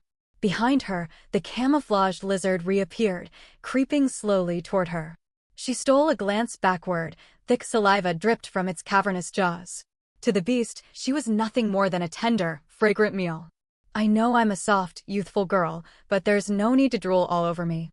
Su Yesheng rolled her eyes, one hand flying to the phoenix pendant at her neck. She tore it free with a sharp tug. Past mistakes served as lessons. Treasures existed to be used. She had no intention of failing to rescue Zhou Wuyan and losing her own life today. All right then, die, you monsters. Brother Zhou, what do we do? Sweat drenched Zhou Wuyan's forehead. The luxury mechanical watch on his wrist blazed with golden light, its quartz face crisscrossed with spiderweb cracks. The mutated rose bush outside had pinpointed their hiding spot. Countless vines lashed violently against the invisible barrier shielding them, only to bounce off. It was his life-saving trump card, yet far weaker than Su Yesheng's pendant. He'd never considered himself a useless weakling incapable of reaching First Realm. So when his family elders offered him protective artifacts, he'd only requested a 6th-grade trinket. Capable of blocking a full power strike from a 6th-grade void beast, he never imagined he'd come so close to meeting his end in such a trivial mishap. Any signal from outside? Nothing. The reply came from Zhang Yuanjin, the 2nd strongest among them. A peak First Realm warrior with 499 vitality points, a self-made prodigy from humble origins, he possessed ironclad composure, the only other person besides Zhou Wuyan who remained calm. Then we'll all die together. Zhou Wuyan sighed as the golden wall shrank inward. Constricting their safe space little by little, the energy stored within the protective watch would drain completely under the vine's relentless assault. The vine monster itself emerged into clear view not far from their hiding spot, a bushy shrub capable of shuffling across the ground. Zhou Wuyan glanced down at his wristwatch. The spiderweb fractures multiplied, signaling the barrier would collapse at any moment. He had already made his decision. The second the shield shatters, run outside. I'll hold the creature off. No matter what, you have to relay critical intelligence to the outside world. The revelation that void energy mutates living things is invaluable to humanity's survival. Zhou Wuyan issued his final order, drawing the long sword at his waist. A birthday gift from his father the previous year, the weapon was capable of withstanding strikes from 6th Realm warriors. It ranked as mid-tier weaponry by national standards. A full-powered slash from this blade should stun the monster for several seconds. buying his first realm classmates enough time to flee. After all, the mutated rose bush, originally a plant, moved sluggishly at best. I refuse. Zhou Wuyan froze and turned to see Zhang Yuanjin's stern expression. The boy hailed from a rural village with tanned skin and plain, rustic features, worlds apart from Zhou Wuyan, a wealthy noble's son. Yet he carried quiet confidence, brighter and sharper-witted than Zhou Wuyan. You're destined to become a god of war one day. You cannot die here, Zhang Yuanjin said earnestly. Even if we split up and run, most of us will never escape the abyss. If a rose bush mutated into a fourth-tier void beast, rats, cockroaches, ants could all transform too. We're merely first-realm warriors. Even if you stall this monster, nearly all of us will perish. Zhang Yuanjin spoke with unwavering sincerity. But you're different. You hold over 500 vitality points, you run faster, and you wield that sword. Your odds of survival are far higher. He drew a deep breath after finishing his speech. I'll stay behind to hold it off. I'm the class monitor, Zhang Yuanjin. You will listen to me. Zhou Wuyan's brows furrowed. The sole heir of Zhou Jixio, the gentleman's sword, a renowned god of war. He'd always been arrogant, loathing the idea of weaker people sacrificing themselves to bear his burdens. In this abyss, we are no longer classmates, and you are no longer the young master of the Zhou clan. Zhang Yuanjin crouched down to tighten his loose combat uniform. Right now, we are comrades. He lifted his chin to meet Zhou Wuyan's gaze. I only know your chance of survival is far greater, and humanity needs its future god of war. I won't let you die here. Zhou Wuyan parted his lips, ready to argue. Zhang Yuanjin inhaled deeply, cracking his knuckles. We'll create a 5-minute opening for you, more than enough time to escape the compound. Several other students nodded firmly in agreement. My family's ancestral cultivation art, Blood Oath, lets me channel my own blood as a weapon for a short burst of power. I can stall this thing for 2. Zhang Yuanjin's words were cut short as the golden barrier shattered into fragments. Zhou Wuyan spun around, gripping his sword amid the girl's screams to brace against the incoming vines. At that exact second, a deafening crash boomed from above. Die! Su Yeshing launched herself upward, clinging close to the ceiling. She raised the jade pendant and channeled its power toward the 4 monsters below. Needles, light waves, sword chi, saber slashes, razor wind blades, countless overwhelming attacks erupted forth from the pendant in an instant. The sheer force of the onslaught vacuumed all air around Su Yeshing in a split second. She grimaced against the hurricane winds, pressed rigidly against the ceiling by the recoil. Concrete crumbled and steel reinforcement vaporized instantly. The mutated beasts survived the assault for barely a heartbeat before being reduced to vapor. The combined full-strength strike of 16 gods of war lingered for several seconds before fading, blasting a massive crater straight through the floorboards. Dust billowed everywhere as Su Yeshing coughed and peered downward. It looked as though the attack had torn straight through the 30th floor down dozens of meters underground. The dust cloud blocked all clear sight. Still marveling at the devastating power of a god of war strike, she suddenly felt gravity reassert its hold. She was falling. Shit! Su Yeshing cursed as she plummeted downward. There was no surface to grab onto, no way to leap to safety. Boom! She slammed into the jagged edge of the 22nd floor's broken slab. Her dress tore at the waist, revealing a slender midriff streaked with raw scrapes. The fall was too fast for her to adjust her momentum, and she dropped again. Boom!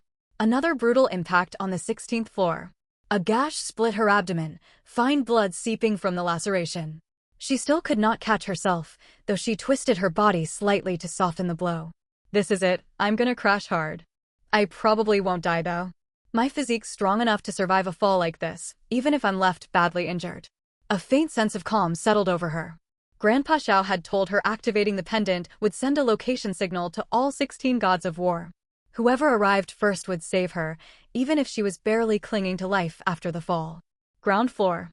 Zhou Wuyan stood frozen in shock. The thunderous crash had shaken him to his core. That overwhelming wave of power had incinerated the mutated rose bush monster entirely, reduced to nothing, not even ash left behind. The ground bore a crater nearly 100 meters wide from the blast. It was terrifying.